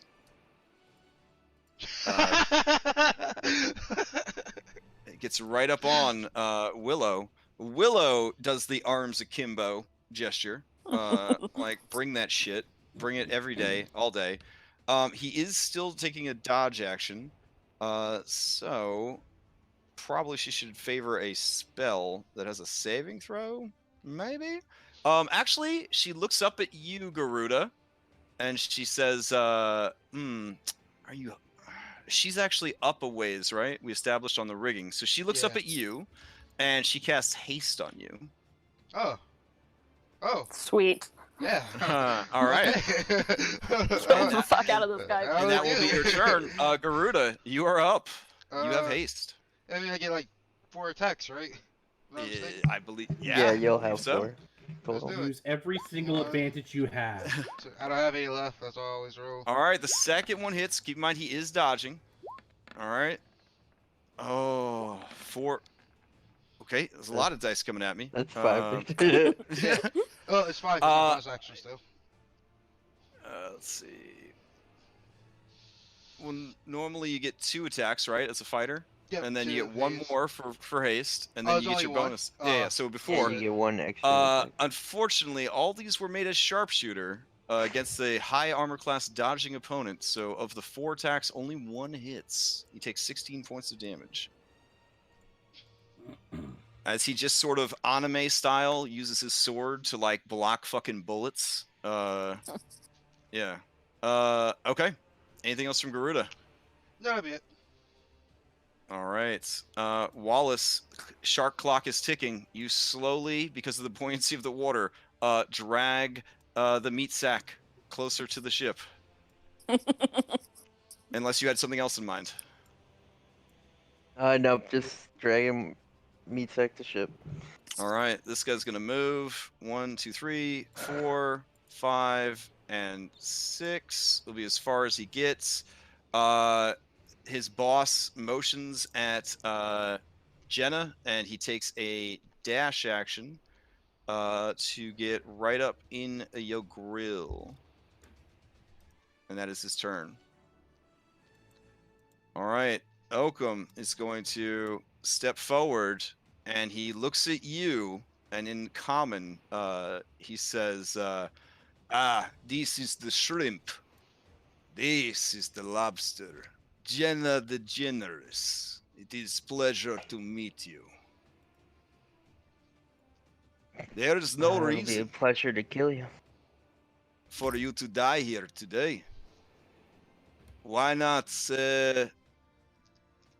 consider an alliance forged in blood and flames? We will split profits of pirating this area. You can be the face, and I will be your muscles. Shadow looks at Afro like, that's kind of a tempting agreement, is it not? Let's just kill him. I don't think he'll I think he'll betray Money, us we don't probably. have- How about, since we're 37 minutes over time, Yeah, we get we leave right off at that proposal. Oh shit! All right, so we'll leave off right at that proposal. You guys will have a week to hash it out. Whew. Okay. Yeah, I was looking for very- a good point to be like, what would be a good cliffhanger to end this thing on? I thought Elvis dying would have been it. We had such a good flow of combat going, though. I kind of wanted to see it. Play out a little bit more.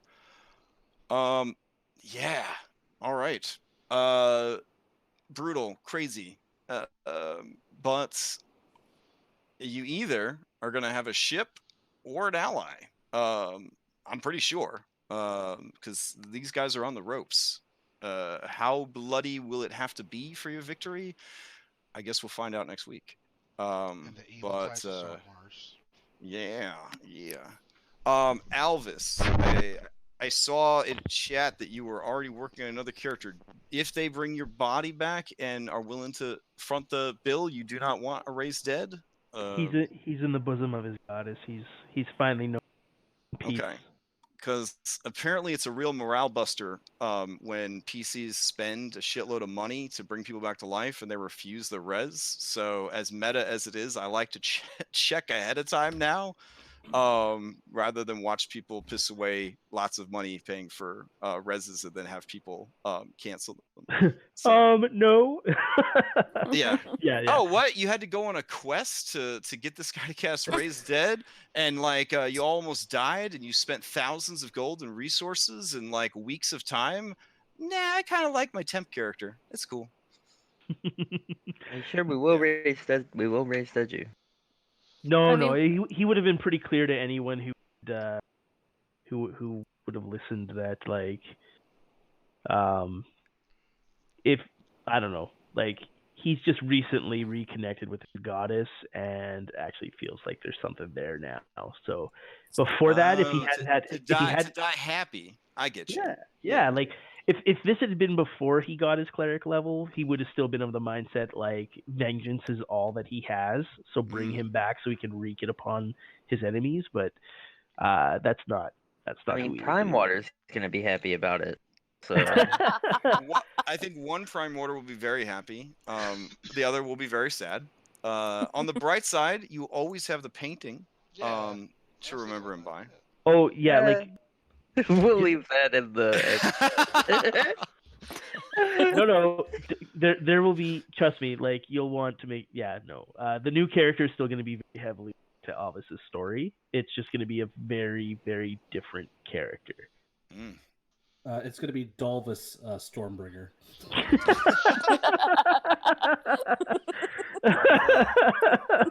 His twin brother. I have three games that involve sailing around in boats. You are the first group to take on a equal or greater opponent via ship combat. The others have all either run, parlayed, or looked for easier prey. So, yeah, we're better. Chris, have you met us? We ain't no bitches. Yeah, I'm just saying. I'm very impressed. Your random encounter result was a ship manned by terrifying beasts passed by. So I went and grabbed my hobgoblin pirates. And it says the monsters will keep their distance. They pass by swiftly as if they are on their own mission. So this was entirely your fight, and it was, in my opinion, hype as hell to sail to ramming speed through cannon fire. The fucking landing on the ship, empowered lightning bolts and maximized fireballs. It was awesome. I was very happy to be able to take part in such a cool scene. So thank you guys for that. It's very Glad you cool. have fun. You. On behalf of Lady Primordial, though, I'm super sad because easily the sexiest person in your party has been killed. So Use me? Hello? I don't know. I like Ara bad bitches, but Jenna scares me too much. You know, like you're the kind of bad bitch that I'd wake up in a bathtub of ice with no kidneys. So Okay. yeah. If half would have survived, we had plans to do shit like that. All right. And after the battle, I'll give you guys your full kill count report, and you can kind of sort out what to do next. Hobgoblins are practical people. You may be able to recruit some of them, but you may also find yourselves with one very badly damaged ship, one barely damaged ship, and only enough crew for one. So you may be looking at an upgrade to your ship as well. I mean, we could tow the other one. That's true. It's true. So all things to think about. All right. And we Hope you guys. tell the other one into Saltmarsh, and they're like, "Oh, what happened to that ship? Oh, we found it." You are officially sanctioned privateers of Saltmarsh, so you will actually be paid for taking out this pirate ship. Hey, more money. Oh wow! Yeah, Sweet. like Primordial didn't just Primordial and Eda didn't just give you like a bullshit title to make you feel good and do what they asked you to do. Like you legitimately have a job that pays, paycheck. Check is good. Yeah. Yeah. All right. I hope everybody enjoys their Sunday, Yep. and we will continue this next week. Would there be a Alright. good time to meet up with you sometime this week, Crash, to discuss the new character? Yeah. I'm gonna be working on D&D stuff all day today.